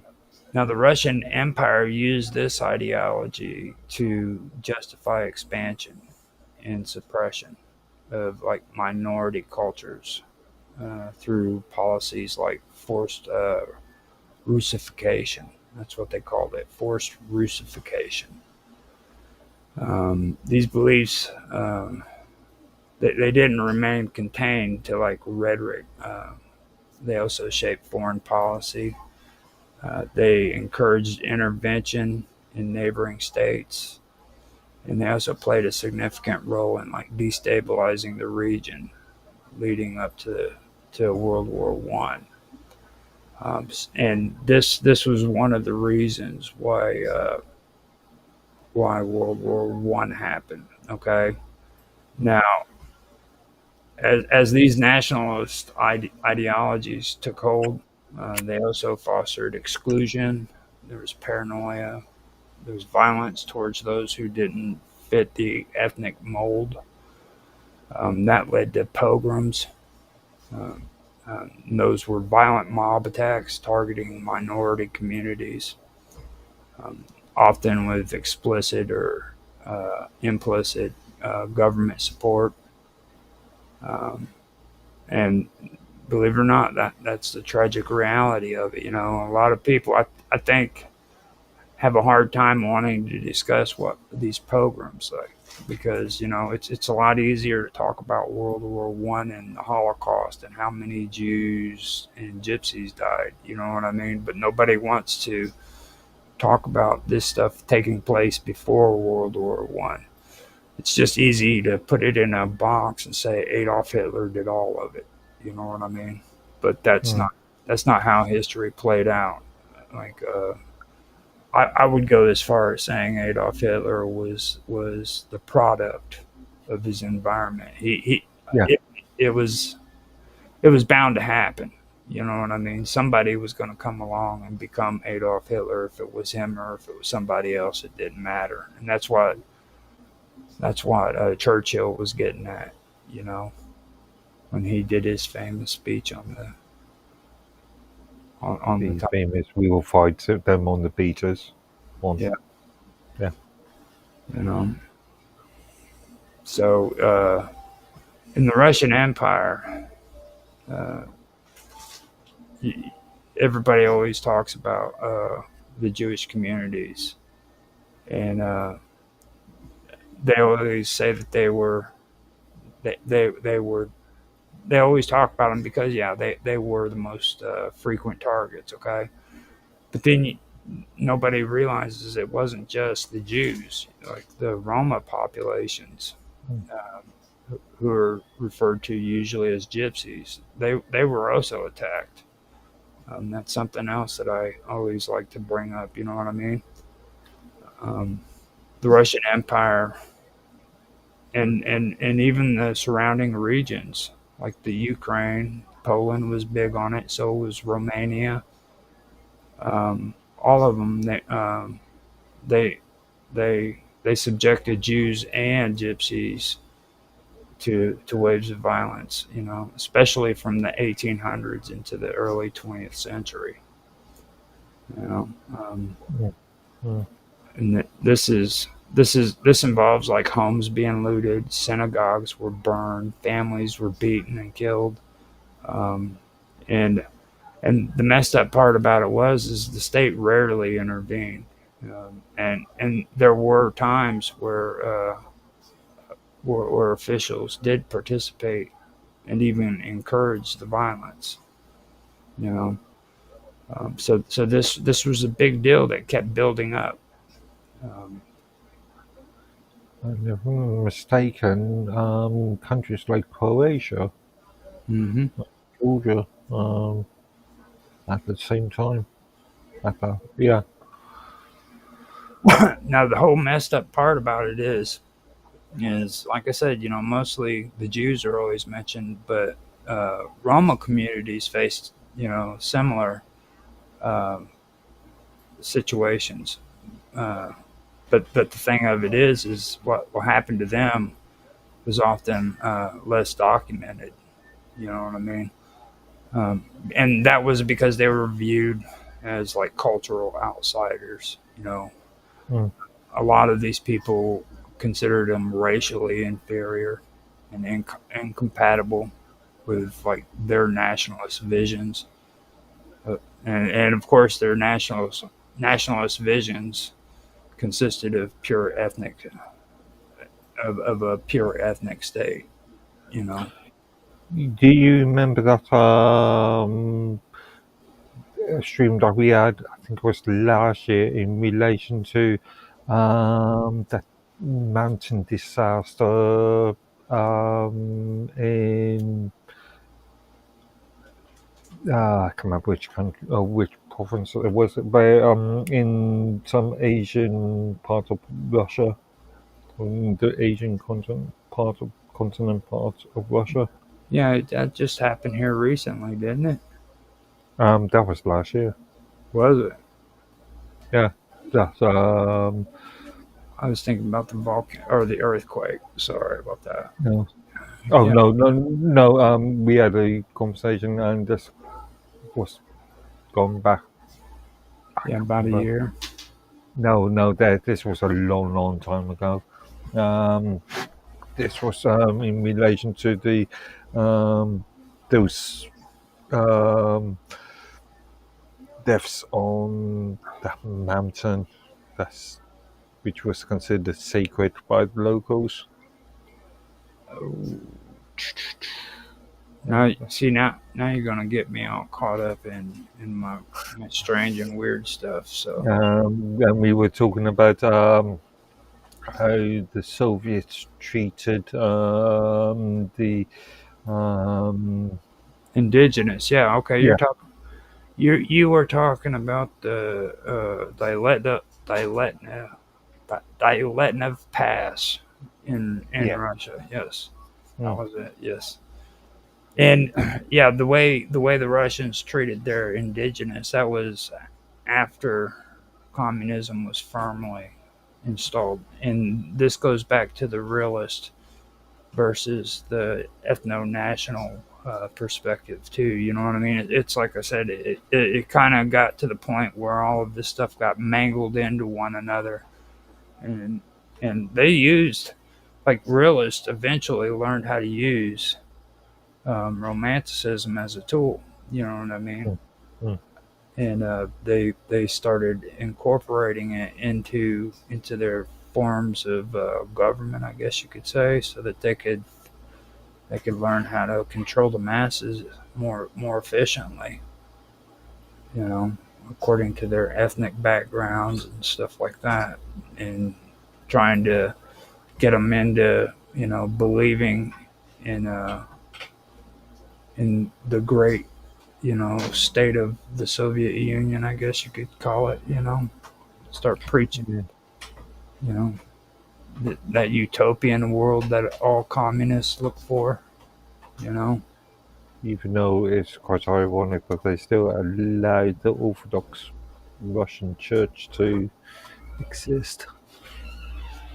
well, see, I mean, people say that now, but I remember back when I was younger, man. I remember religious groups here in the United States were just adamant about saying that the Soviet Union was closing these churches down, and that you had to donate your Bible so that they can smuggle them across the border. You know what I mean? It's in the same principle as China allows for religious orthodoxy, as long as those religions um, don't criticize the state Mm-hmm. and even uphold the state and values, then yeah. Well, we were talking the other day, weren't we? And then I told you I think that that's actually a strategy that some country, I believe it was, had done. Oh wait, no, Cromwell. Cromwell. Okay, when he closed the playhouses down in London. Hmm. Hmm. You know, to me, I think that's just the basic way of strategy. China did that for the longest time. Whenever freaking they brought communism to China, they shut everything down, all of the temples, all of it. And as time went by, when they felt that it was safe to reopen these religious institutions, they allowed it. But first, they had to re-educate the population, to educate them and tell them that their ways of thinking under the former regime was wrong, and that they needed to think this way instead. You know what I mean? And hence the issues of the cultural or Mao's cultural revolution. Mm-hmm. Yeah. So I mean that right there is something that, yeah, that's actually productive, man. I'm glad you contributed. That was really good of you. You British man, you. Actually, we're supposed to be having a more refined and intellectual show here, so I can't be acting crazy like that. I gotta be responsible and intellectual and say cool stuff. Leave that one to when Mr. Robot comes on. Possibly tomorrow. Now, like I was saying though about like the gypsies, okay. The thing about these attacks is they often went unnamed and unacknowledged, but the patterns that of these attacks mirrored the pogroms that were taking place with the Jews, and that was both in structure and effect. Also, the displacement, the destruction, and death. You know what I mean? Like they did it exactly the same. Yet everybody talks about the pogroms, and they don't mention what had happened to groups like the Gypsies. Um, and this goes way back before World War II. You know, everybody has to get out of that idea that this stuff was just happening in World War II. It goes all the way back even to the 1600s. You know what I mean? Interestingly enough, the 19th century, you saw an influx of Eastern European Jews coming into the US, but you don't hear very much about Romanians entering. Mm-hmm. That's because they were being killed off left and right. And I think, US. I think they really, really enjoyed England. To be honest with you, like you hear a lot about migrations from the Eastern Europe into England, and even to this day, you can find traces of Romani people if you look hard enough. Like they're you can see them in their wagons and stuff. A lot of people don't even know what you're don't even know what they're looking at. You know what I mean? They just drive by, or they see them riding by on their wagons, and they don't even. It doesn't even click into their head that these are like gypsies. You know what I mean? After your question, much of that percentage is are actually Romanian You're breaking up. heritage. I remember back in the 80s that there was frequently news reports about um, should we call them gypsies? Mm, gypsies entering private land and being requiring police to have them forced off Yeah. private land. I've actually done a whole series on the gypsies and how horrible you English people were to them. Like, you guys were just wretched and vile in the worst British way. And I I it, I think when it comes to like the way things played out with the gypsies in Europe and even in England, it shows you um, how tied down to bureaucracy and the way you guys portray freaking what's yours and what's not yours. You know what I mean? It's really it's really extreme. Like, But these are on the people who just to play devil's advocate for a minute, you do understand the concept of private land, private ownership. right, and these people don't want your land. They just want to camp out there for a little while and tell some stories. You know what I'm saying? Hang out and freaking tell gypsy stories and maybe show a few people a few tricks. You know, things of that nature. They're not interested in moving into your property and settling roots there. And Mm. I mean, they're going to be there and then they're going to move off. Heck, they might even actually do work for you for free, just because you're letting them stay on their property. You know what I mean? Mm. Yeah, yeah. Again, I was just I looking at know. it from a different point of view. I know. now,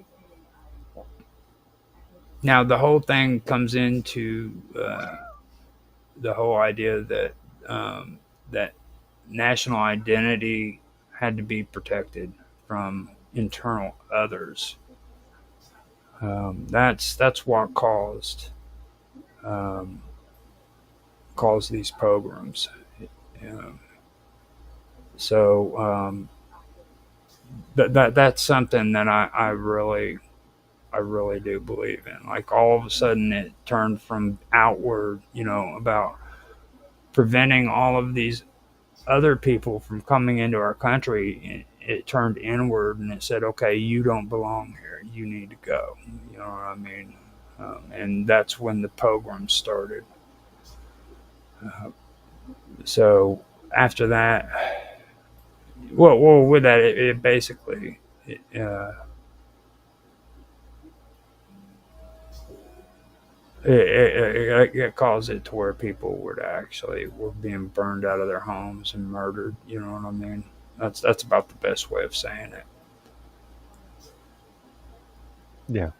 And it eventually laid the ethno-nationalism, in my opinion, and the hostility that came with it is what laid the groundwork for the genocides that happened in the 20th century, basically under the Nazi rule. Um, Actually, I would actually. I'm thinking of the Japanese issue within China and other Asian countries throughout the 19th and early half of, or first half of the 20th century. In this concept. well, I don't know about Japan, but like, I know that in Germany it became state policy to do this stuff. It was actually a state Mm. policy. So I don't know for sure if Japan made it a state policy or not, but I know that it was in Germany. I would argue, yeah, especially with the Sino-Japanese wars. Now, But yeah, I'm thinking of not only Japan, China. I'm thinking of Japan and other countries around that area, Korea and stuff. Now, let me also make another distinction too. Like pogroms were referred to when it came to Jews, but the term that was used for the Roma people was parajmos, and that's a Romani word, and that literally means the devouring. Okay, so that kind of gives you an idea of how they Yeah. felt about it. It was called the devouring. Um, and just like with the Jews, hundreds of thousands of them were deported. They're sterilized, murdered in camps, uh, and they were also killed in mass executions. I've heard stories where freaking they would take gypsies out into the woods, have them dig a hole, and then just shoot them in the hole, and just take uh, tractors and fill the hole, and there would be huge mounds sitting in the middle of the woods, and nobody'd even know about it because a lot of gypsies did that. They would camp out in the woods, and they were always watchful against outsiders. So they had their system set up to where they would have guards around the camp that camped out in separate spaces, and they would watch. And then and that was the reason why they did it, is because they had to keep an eye out, make sure that they weren't going to be done this way. And this was even before World War II, just to let you know. I mean, this is like that became their habit because of that, you know. Well, when did the NDSA or NSDAP came to power? 1920, 1921. Yeah. So yeah, World War One or World War Two didn't officially start until 1939, late. So yeah, you had what already almost 20 years. Hmm. Well, the thing of it is like after World War II, like the Jewish Holocaust, gradually it was recognized and remembered. You know what I mean? Even though it's often incomplete, you know, or selective, basically. Like they like to use, and this goes back to what I was just saying. People are very selective about what they want to remember. They want to remember the Holocaust, World War II, but nobody wants to remember that this stuff was happening for hundreds of years before World War II ever happened. It was actually a buildup, and I personally, and I've said this before, I don't believe World War One was distinct and by itself, and it was caused by Adolf Hitler. I believe that it was actually a continuation of World War One. Sorry, I was mistaken. The NSDAP was actually officially elected in 1933. Uh, they sort of started their influence in 1924. Well, go ahead and read what you got there. Well, I'm just looking at various data points. Do you have any information to share other than that? Uh, I would. There's actually a good book, partially fictional, but based on a lot of facts on Hitler's rise and when he went to prison in. I can't remember what it's called. I had a copy of it at one point. It's called. It's called. Oh my goodness, I should know this too. It's actually a famous freaking book. He looked at his upbringing and Mm-hmm. his father's sort of civil service, and these Austrian failed painter sort of, well, Austrian upbringing, and then going to Germany to become an artist. Now, just to finish it off with the gypsies, I do want to point out most of the information about the Roma and what happened was largely silenced.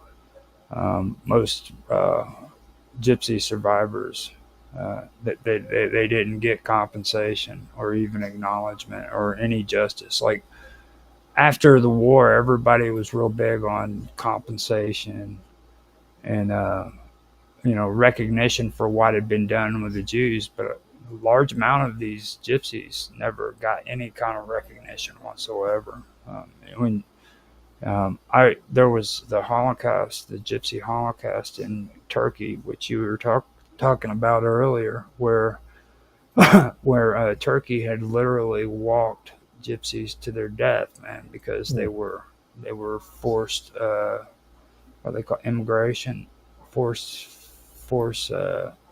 was forced immigration where they were marched to their death, and I believe they were supposed to go north, and they were lined up and they were marched to their death like they did here in the United States with the Trail of Tears, And to this day, Turkey still won't recognize that they did that. They said that it's not true. Gypsies, I think you're talking about the Armenian. Well, when you say Armenian, you're basically talking about 80% of Romanians are gypsies, dude. Yeah.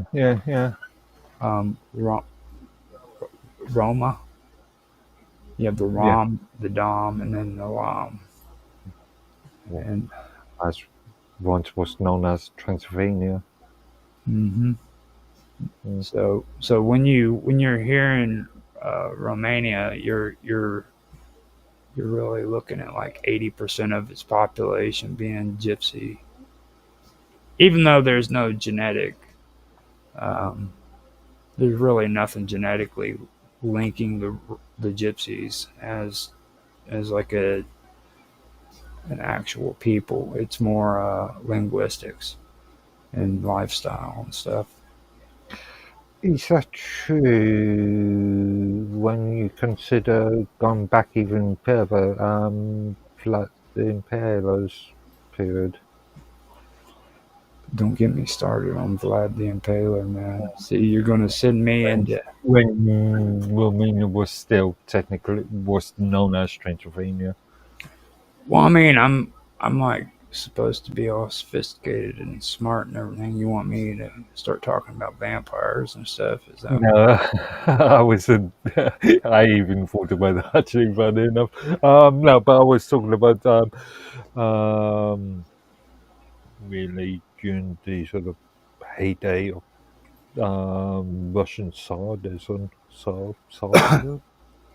Well, I actually the history of that area is very, very interesting. I actually did a little bit on that with Georgi Rakoczy and his mishap when it came to I think it was Romania, and like a lot of the stuff that happened during that time period is myth. You know what I mean?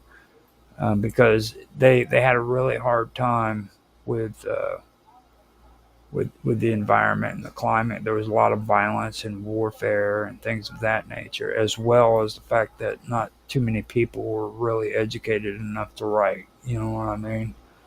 So a lot of the information coming out of Romania is after like 500 AD. You know what I mean?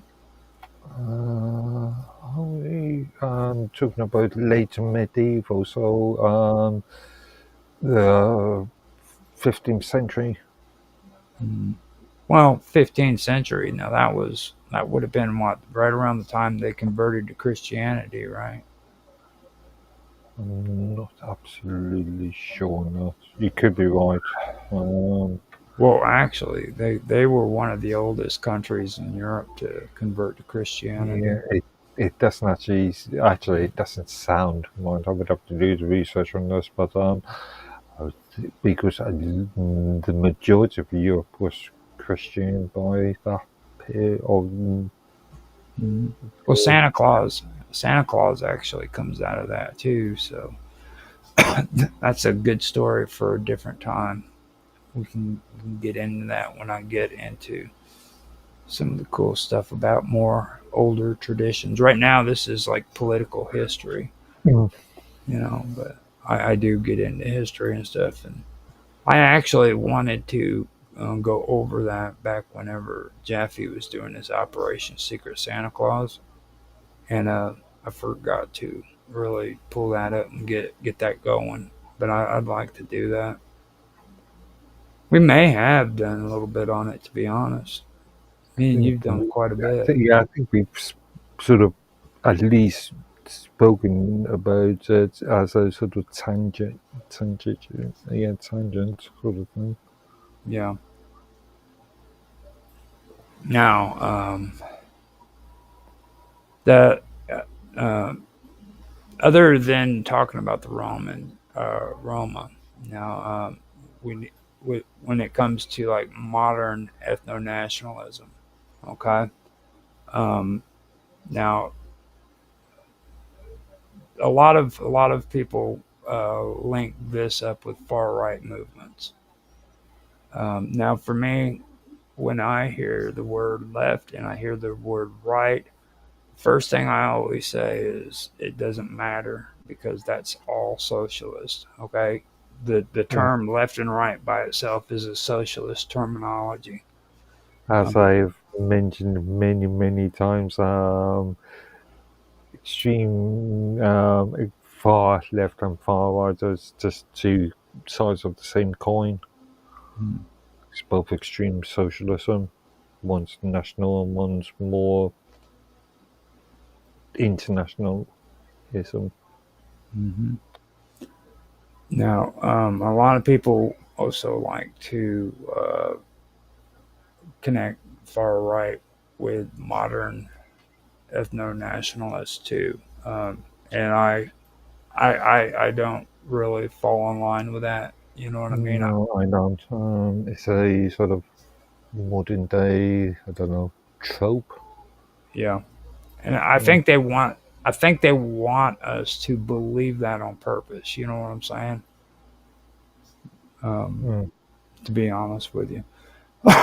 um, Now, ethno nationalism, though often presented as a call for cultural pride and self determination, had a long history of fueling violence against those who do not conform to a dominant ethnic identity. Um, Now, that's whether it's through imperial expansion, uh, forced assimilation, pogroms, or even genocide. Now, the ideology has repeatedly been used to justify the persecution of minorities. Oh. The legacy of the pan Slavic and pan Russian ideologies and the violent acts they inspired uh, should serve as a sobering reminder that when national belonging is tied to blood, the consequences can be both intimate and catastrophic. Anything you want to say about the pogroms and the Yeah, I think you really sort of covered my own thoughts Mhm. on this. Yeah.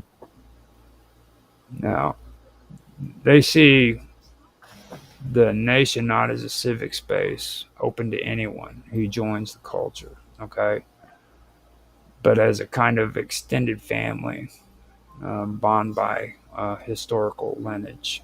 Now, this belief can shape movements for independence, like the push for the Kurdish state or a Jewish homeland in Israel. Okay, it can also fuel exclusionary or even dangerous ideologies, especially when it's used to argue that outsiders threaten the purity of unity and nation. Now that's where ethno-nationalism becomes controversial because it can slip into racism, xenophobia, or policies that marginalize minorities. Ethno-nationalism isn't just a theory, it's shaping borders, stirring emotions, and let's just be honest about it, it starts fights all around the world. You know what I mean? If you look at the controversies that are even going on today, you'll find that it is tied to ethno nationalism, and and I'll bring up ravenism as the second one. Yeah, but I'm also looking at this from a sort of globalization sort of the removal of or the this looseness of traditions and cultures and ideals. Well, see, I mean, I feel that it's the fire that says, this land is ours because we are us. You know what I mean? Yeah, but land countries have been created out of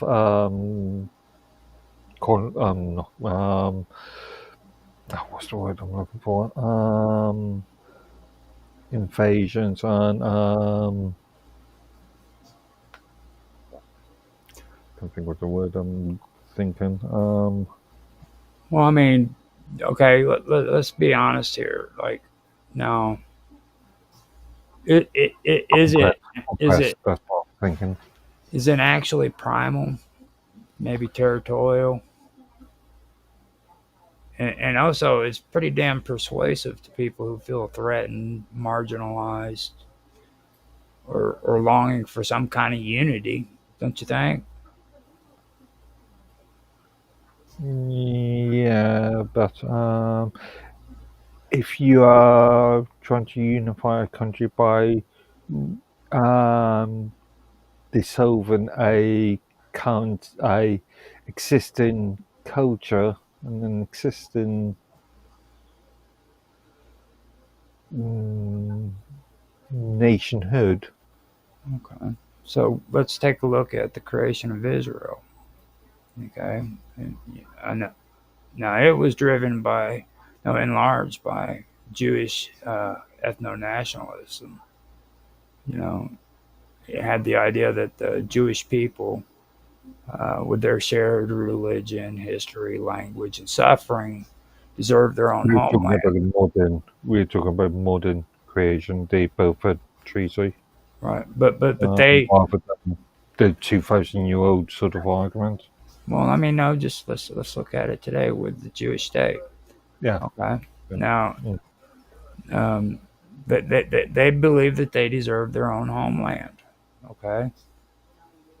Now, on the flip side, you had the Palestinian nationalism, um, and it basically raised a direct response. Okay, and that was rooted in identity, land, and displacement of Arab Palestinians. So you got both of these peoples who are basically practicing ethno nationalism. Okay, and it eventually becomes a brutal emotional standoff between two peoples. And what they're doing is they're trying to claim the same space for their own identity, and it's still going on decades later. You know what I mean? Mm.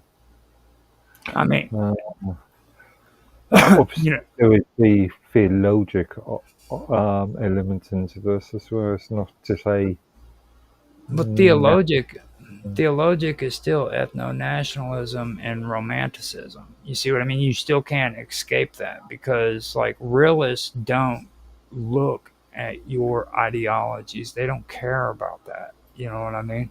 The United States, the only reason why the United States even has relations with Israel is because of realist um, realist beliefs when it comes to government. They don't care about what's right and wrong. They don't care about what's morally um, morally compromising or any of that stuff. Okay, they're worried about what works. It's a technocratic, realist point of view where it could cause more harm not to have a relationship with Israel rather than having a relationship with them. You know what I mean? So even though the people here in the United States may have problems with Israel, our government isn't going to end that relationship off of ideological beliefs. You know what I mean? But on the other end, looking at it from a fundamentalist Shia, Hamas sort of stance, the river to the sea argument, the destruction of Israel argument. Well, that goes back to freaking romanticism, man. Indeed, indeed. You see what I mean? You can't Yeah, escape yeah, it. yeah, yeah, yeah, yeah, yeah. So it's a um, It's just it's there in your face. No matter how much you try, you cannot escape that. So, without getting too deep into Israel, let's talk about Yugoslavia after the yeah, Yugoslavia collapsed. Now, ethno-nationalism exploded after that. Now, you had the Serbs, you had the Croats, you had the Bosniaks, and each group wanted to define its own space by ethnicity. And we all know what followed. You know what I mean? It was horrifying. There was ethnic cleansing, forced migrations, then there's genocides, and it's like what I was talking about. What happened to the gypsies? They found that in Yugoslavia too. They found entire freaking mounds of dead bodies where they were freaking killing them, and just mm, piling them up and burying them in holes. Now, the thing of it was raw, unchecked ethno nationalism, and what it did is it drove violence on a massive scale, all in the name of purity and reclaiming ancestral lands and stuff of that nature. You know what I mean? So that right there is a really really big warning for me and you. We're old enough to remember that. We might have been teenagers, maybe early adults. You know yeah. what I mean? But Well, I'm this is the collapse of the Soviet Union and the sort of power struggles afterwards. Mhm. But I mean, I still remember Yugoslavia and the Kurdish and the Mm, and Serbians and all of that. You know what I mean? What is it? Serbia, Herzegovina is what it was actually referred to yeah. in politics. So now, if anybody wants to find out about that, do some research, check it out. This is modern day genocide that people don't really hear much about because, like, if you've heard about World War II and the genocide that took place there, and you haven't heard about what happened in Yugoslavia, then you need to check that out. You need to find out the genocide didn't end after World War II. We didn't come together, hold hands, and sing "Kumbaya." You know, things. Yeah, but once you've had it's made me feel old now, thinking there's, what, 30 Mhm. odd years ago? Yeah. roughly. It's Um, it's long. It's about that. yeah, but it's mainly related to well, it's not just an ethnic issue itself. It was a power struggle issue. It was a fall of a prominent political the fall of the Soviet Union, which created power vacuums. Well, for me, I think that it's more than just geopolitics. It's about identity. It's about history, Mm. and it's also about power that's cloaked in ethnic loyalty, basically. Um, Now, when you look at it like that, then you here's a good question with you. What's your feelings on Vladimir Putin? How he's used kind of a Russian ethno-nationalist point of view to justify invading Ukraine. You know, that Uh, Considering the percentage of individuals that Ukrainians that identify themselves as Russian, you could say it is a is it a vacuum, power vacuum, with lack of identity. um, well, I mean, what do you think Vladimir Putin is justified by his claims? Because I mean, in the modern context, no. okay, but Um, that's sorry. it's a sort of romanticism, as you say, to go Hmm. back to a sort of a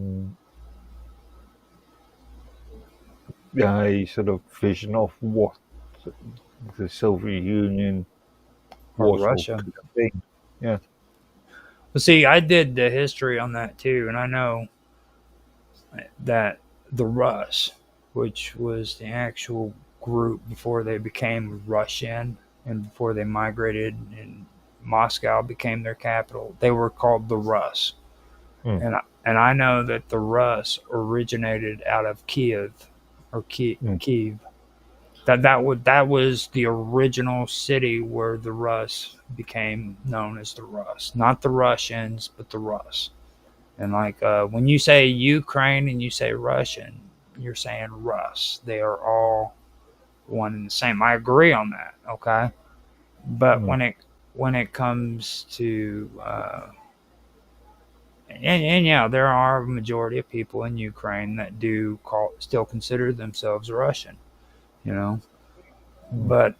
but when it comes to romanticism and realism, that's a tough question because I mean, yeah, I mean that's where they did get their identity as Russians. So it does create an interesting question. I mean, it's not cut and dry. It's not easy like everybody's making it out to be because I think that's really kind of the thin line. You know what I mean?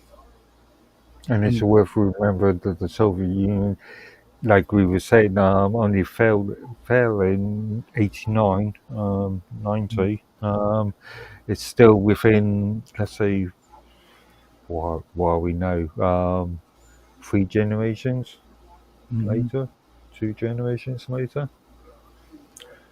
Okay, now um, Sorry, we my point was that there are still people alive now that can remember the Soviet Union they're and all they're all, remember they're all the old people though now. You got to remember that because we can remember the Soviet Union. you just said you're starting We to feel remember old. Gorbachev. Yeah, but you just said that you feel old now because freaking we were talking. Okay, just face it, dude. Indeed. You know Yeah. what I mean? It's like only old people know that is what I'm saying because like these young ones, they just don't really. I mean, they weren't there. You know what I mean? I remember the fall when the wall fell You know what I mean? I remember it. I watched it on TV when it was happening. And our parents, or your parents and my father's in what, their 70s? Right. Exactly. Yeah, and they can still remember.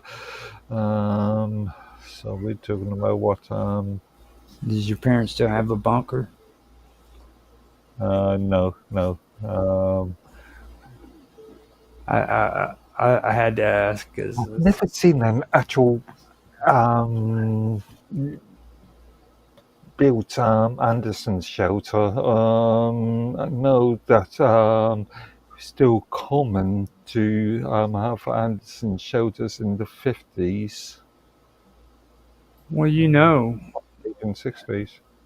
70-year-old men and women aren't going to tell you they've got a freaking shelter in the backyard. You know that goes against the policy, right? Like, Yeah, but that's only what, roughly 20 odd years older than us.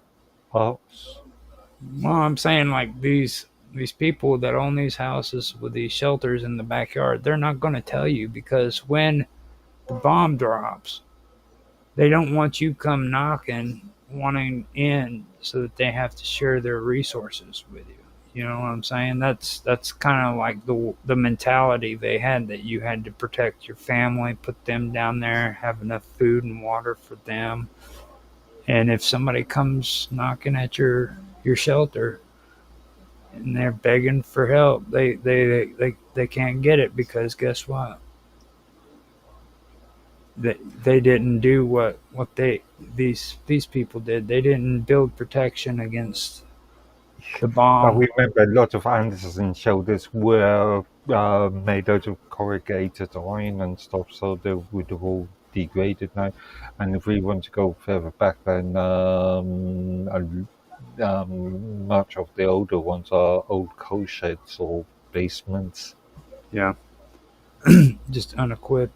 They really didn't know, and they still don't know what the effects of radiation is going to be. To be honest with you, like it's just theory.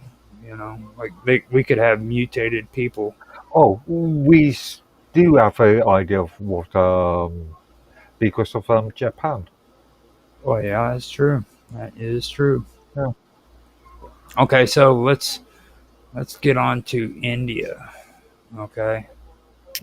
Now, The Indian Pakistan partition. India, believe it or not, has seen a rise in Hindu ethno-nationalism. Have you known anything about that? Especially when it comes to being part of the British Empire. Not within recent periods. I fairly educated about the Indian Pakistan sort of partition of the 50s, 55, if I remember right. Like, Yeah. and I just don't think of that American film from. Oh, hang on. But there was there was a issue with Hindu nationalism, but also Islamic nationalism as well. Mhm. Now, the whole thing with the Hindu ethno-nationalism, there were some political movements that argued that India should be fundamentally a Hindu nation. Now, that's even though it has like large Muslim, Christian. I believe they have Sikh there, or what do they call them? The Sikh, or the Yeah, ones that carry blades in their freaking their Sikhs. yes, Sikhs, Mhm. and other religious minorities. You know what I'm saying? The idea that Hindu, no, the idea of a Hindu nation isn't really like new. Now, like during the Mm. time that you Brits I'm just thinking. I had don't know if it's colonial still rule, true now, but the famous British Gurkha regiment was at least up to a certain point, was mainly a Sikh regiment, wasn't it? Mm-hmm. Yeah. Yep. Now, the thing about it is like with this, it it really is interesting. I checked this out because I really couldn't imagine a bunch of Indians having this kind of like Hindu ethno-nationalism. I pictured it being more of a Buddhist thing because like whenever you hear about India, the first thing comes to your mind is Buddhism. You know, at least for me. So when I heard that they had a Hindu nationalist ethno-nationalism movement, that kind of caught my mind. Now, like I said, this idea of a Hindu nation, it isn't entirely new either. Now, it actually happened during the British colonial rule in Sorry, I India. was wrong. The partition was in 1947. The partitioning. Pakistan, India. Yeah.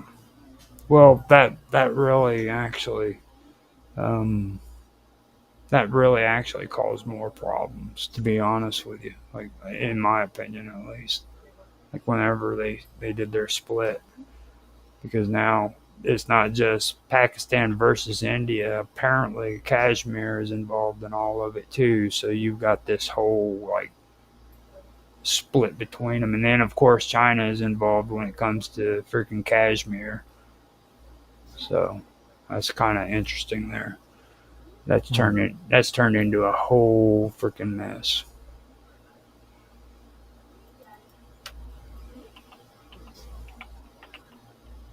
Yeah. Okay, so now during the British colonial rule, India's diverse religious and cultural makeup began to crystallize into more distinct categories, especially as census data, religious reform movements, and colonial policies emphasized differences over unity. Now, while the Indian independent movement included secular and pluralist voices like Mahatma Gandhi, um, Hindu nationalist ideologies um, like Vanayak Damodar Savarkar and later M.S. Goldwalker envisioned a very different India, one rooted explicitly in the Hindu identity. You ever heard those names? Savarkar? I'm just trying to think. Possibly. Now, Savarkar, it was writing in the 1920s, and it coined the term Hindutva, like Hindu, TVA at the end, which means Hinduness. And he argued that India should be the homeland of Hindus, where non-Hindus could live only if they accepted Hindu culture and political dominance. This was not simply a religious vision, but an ethno-national ideology. It linked Indian identity with Hindu ethnicity, culture, and history, excluding Muslims and Christians as foreign elements. Now, this shift has impacted everything from laws to citizenship to religious freedom. Again, tying national belonging to a specific ethnic religious identity. Now, what do you think about that?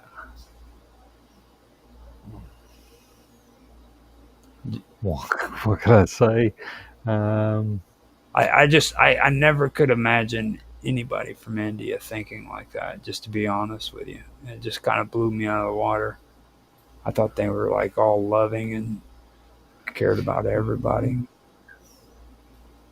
You just make me think, and I had to just look it up. A 1959 US film, Northwest Frontier. It's pretty Um, interesting. yeah. It really Um, is. I'm glad Mr. Robot's not here because if he heard that stuff, he would have come unglued. How dare you call India ethno-nationalists? He just couldn't. I don't think he could have coped with that realization. I'm glad he didn't come in. He probably would have cried right here on live stream. I'd almost bet.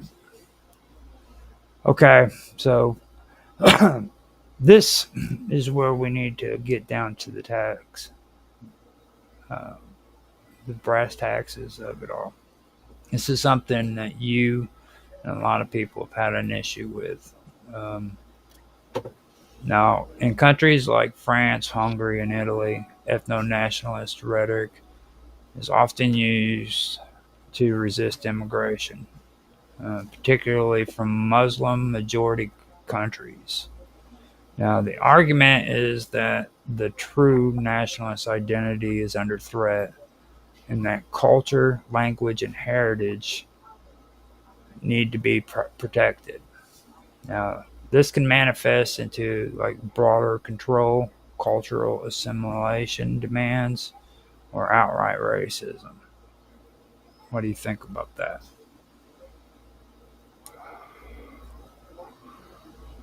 uh, History demonstrates this.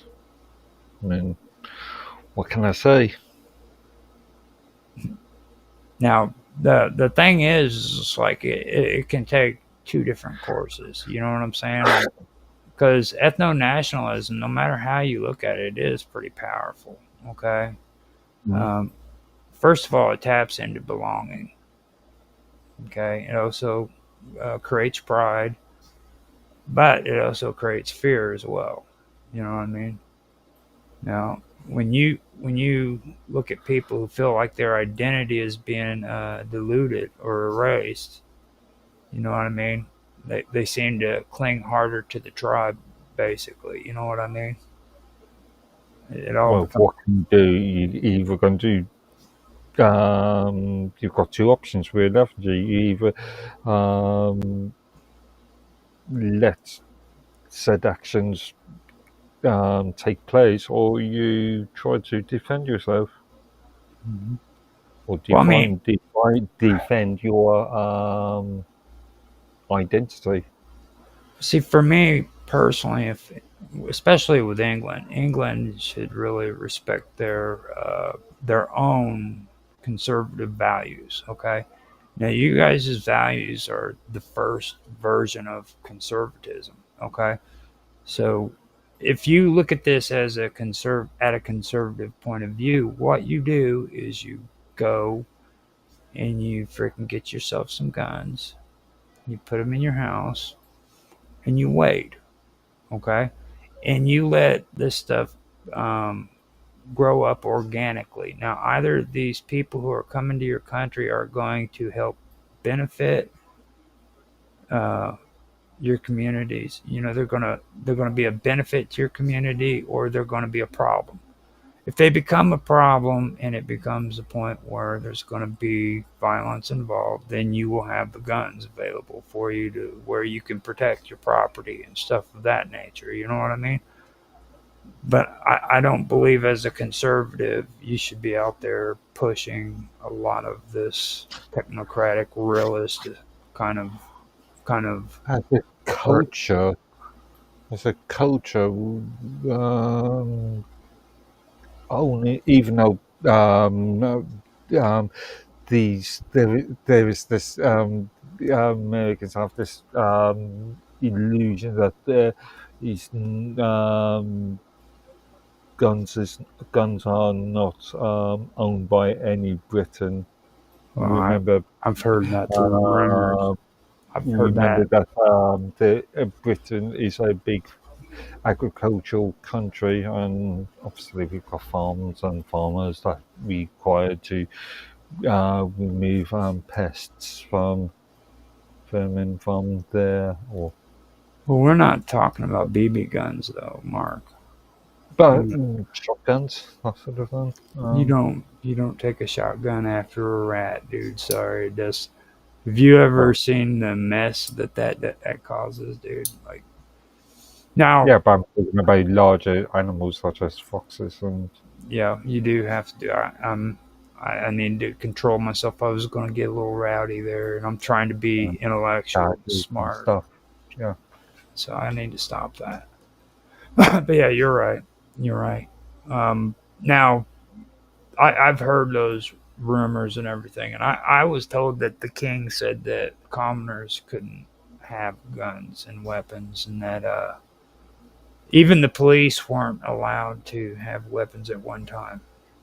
Yeah, as a cultural,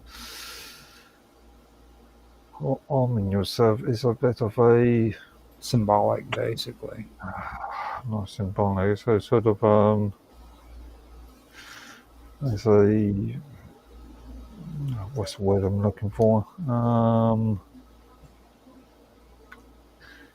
Cultural sort of. For me, what I think it is, It's tasteful. well, I mean, for you guys, I think it's more of a of how you want to be perceived. You know what I'm saying? It's like we have our police, and people respect the police, and we don't need guns to dictate freaking the way a police officer should be treated or how they should be behave. You know what I mean? Yeah, but in the UK, this goes back to the Peel reforms. Police are they police by consent, Mhm. which goes back to the original, like I said, the Peel reforms. Peelites, the big dogs, the ones that actually were the movers and shakers in classical I'm liberalism. talking about when was the Peel reforms? The 18th, 19th century. Hmm. The Peelites actually have a lot of things in common with classical liberalism here in the United States, especially. Peel himself respected what the colonies here in the United States was doing, but he didn't agree with the revolution. You know what I mean? He didn't agree with the actual conflict. We Yeah, went I'm over. thinking of the 1823 goals at. Mhm. Well, Uh, he had his comments on the American Revolution, right? We we is went he, we we went through that last year, yeah. so we've got that covered. We are coming up to 2 hours and 49 minutes, and we have gone through all of the talking points, and we did it without any kind of outbursts. We did it sophisticated, and we didn't cause any Actually, problems. American Peel, American Revolution. That does make sense. He died in 1850. Pillites were what I Actually, remember. We actually did a whole thing on last year with Peel, I believe. Either it was Peel or wait a minute, it could have been what was his name? Yeah, we uh, so you're talking about 17. wait, the Peel lights maybe. Oh, you're freezing up. He's too young. He was born in 1788. 1788. Yeah, Actually, the French or American Revolution was in 1776, wasn't it? 1765 to 1783, technically. Hmm. So yeah, he was what 5 years too young to even. So Maybe we were talking about Edmund Burke. No, because I'm pretty sure Edmund Burke was a conservative, wasn't he? He's the one that accidentally gave the anarchists their pretty much their pledge of allegiance. He Yeah. did when he was younger. He wrote a thing that the anarchists eventually took to heart and thought was really great. And he wasn't all that proud of it. So okay, so I believe where the Peelites came into play was when we were talking about the Whigs, and they merged with the Peelites and the Radicals and created your guys' first Labor Party or the Liberal Party, the actual like Liberal Party, not like Labor. Yeah. So that was where it's at. I would like to dive into that later on, but we're gonna have to do something with that because we're not gonna like do it as a format like this. Like right now we're discussing Europe, and then last year we discussed England, and then the year before that it was the United States. But I'd like to do something where we can have an open conversation about all of it. You know what I mean? Hmm. You have to So, share. Yeah, we'll have to review notes and stuff mhm. see where we, beforehand. see where we can go with it and everything. Mm. So it's now at 2 hours and 53 minutes. Do you want to tell everybody where they can find you? Yeah. Really. I'm on minds.com under the username Midworthy. Okay, and you can find me at Element Matrix at Live with Roger Hansen. You can also find me on Teams at Live with Roger Hansen, and Roger's Real-Time Talkshow is still on there too. Now, other than that, I do have a Discord, but that's for my gaming and for my strange and bizarre and weird stuff that I like to post up there. But you can find me at Gaming with Infamous if you want to go on there. And you can also find me at the Wonderful World of Weirdness on Discord. Um, Now, on X, I go by Roger Hansen at ROGLOL1973, I believe. You can find me there. I usually don't go there very much, but I am on there. Besides that, I am on minds.com as Roger underscore Hansen. You can find me at Roger underscore Hansen on Kick as well as on DLive and on Rumble. I am live with Roger Hansen. That's my channel. I'm also no, I'm on Rumble. I'm on the Praetorian as well as on YouTube. I'm on the Praetorian too. So that's all of it. That's all the As, stuff. as I keep on trying to push you into, you have to try and simplify all this. Well, I've figured it out. You know what's the best thing to do? It's the best thing to do is just keep it categorized because I get better statistics from the topics that we're talking about on what kind of stuff people actually enjoy and what they don't. You know what I mean? Which don't get me wrong. I mean, it would be cool if you could do all that stuff in one stream, but I also don't get the proper analytics like I would by doing this. You know? No, I mean just all the addresses you've got, all the Oh, channels you've got. Yeah, I've already ditched most of them, dude. simplify them up even further. Like I don't even care about X no more, to be honest with you, and I barely go on Minds. The only reason why I go on Minds is because I want to freaking see if there's anything happening in the notifications or stuff, you know. But other than that, I don't even go on there anymore. I'm more on the VoIPs. I'm on Teams. I'm on Discord and Elements with you guys more than anything else. I don't really get caught up in these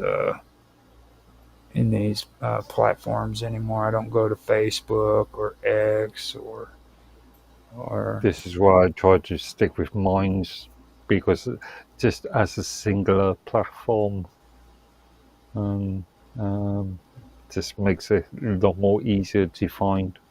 yeah. And people don't bother you as much. You know what I'm saying? It's like when I was on Facebook, it was like everybody was always getting on there talking about how much they miss their mama.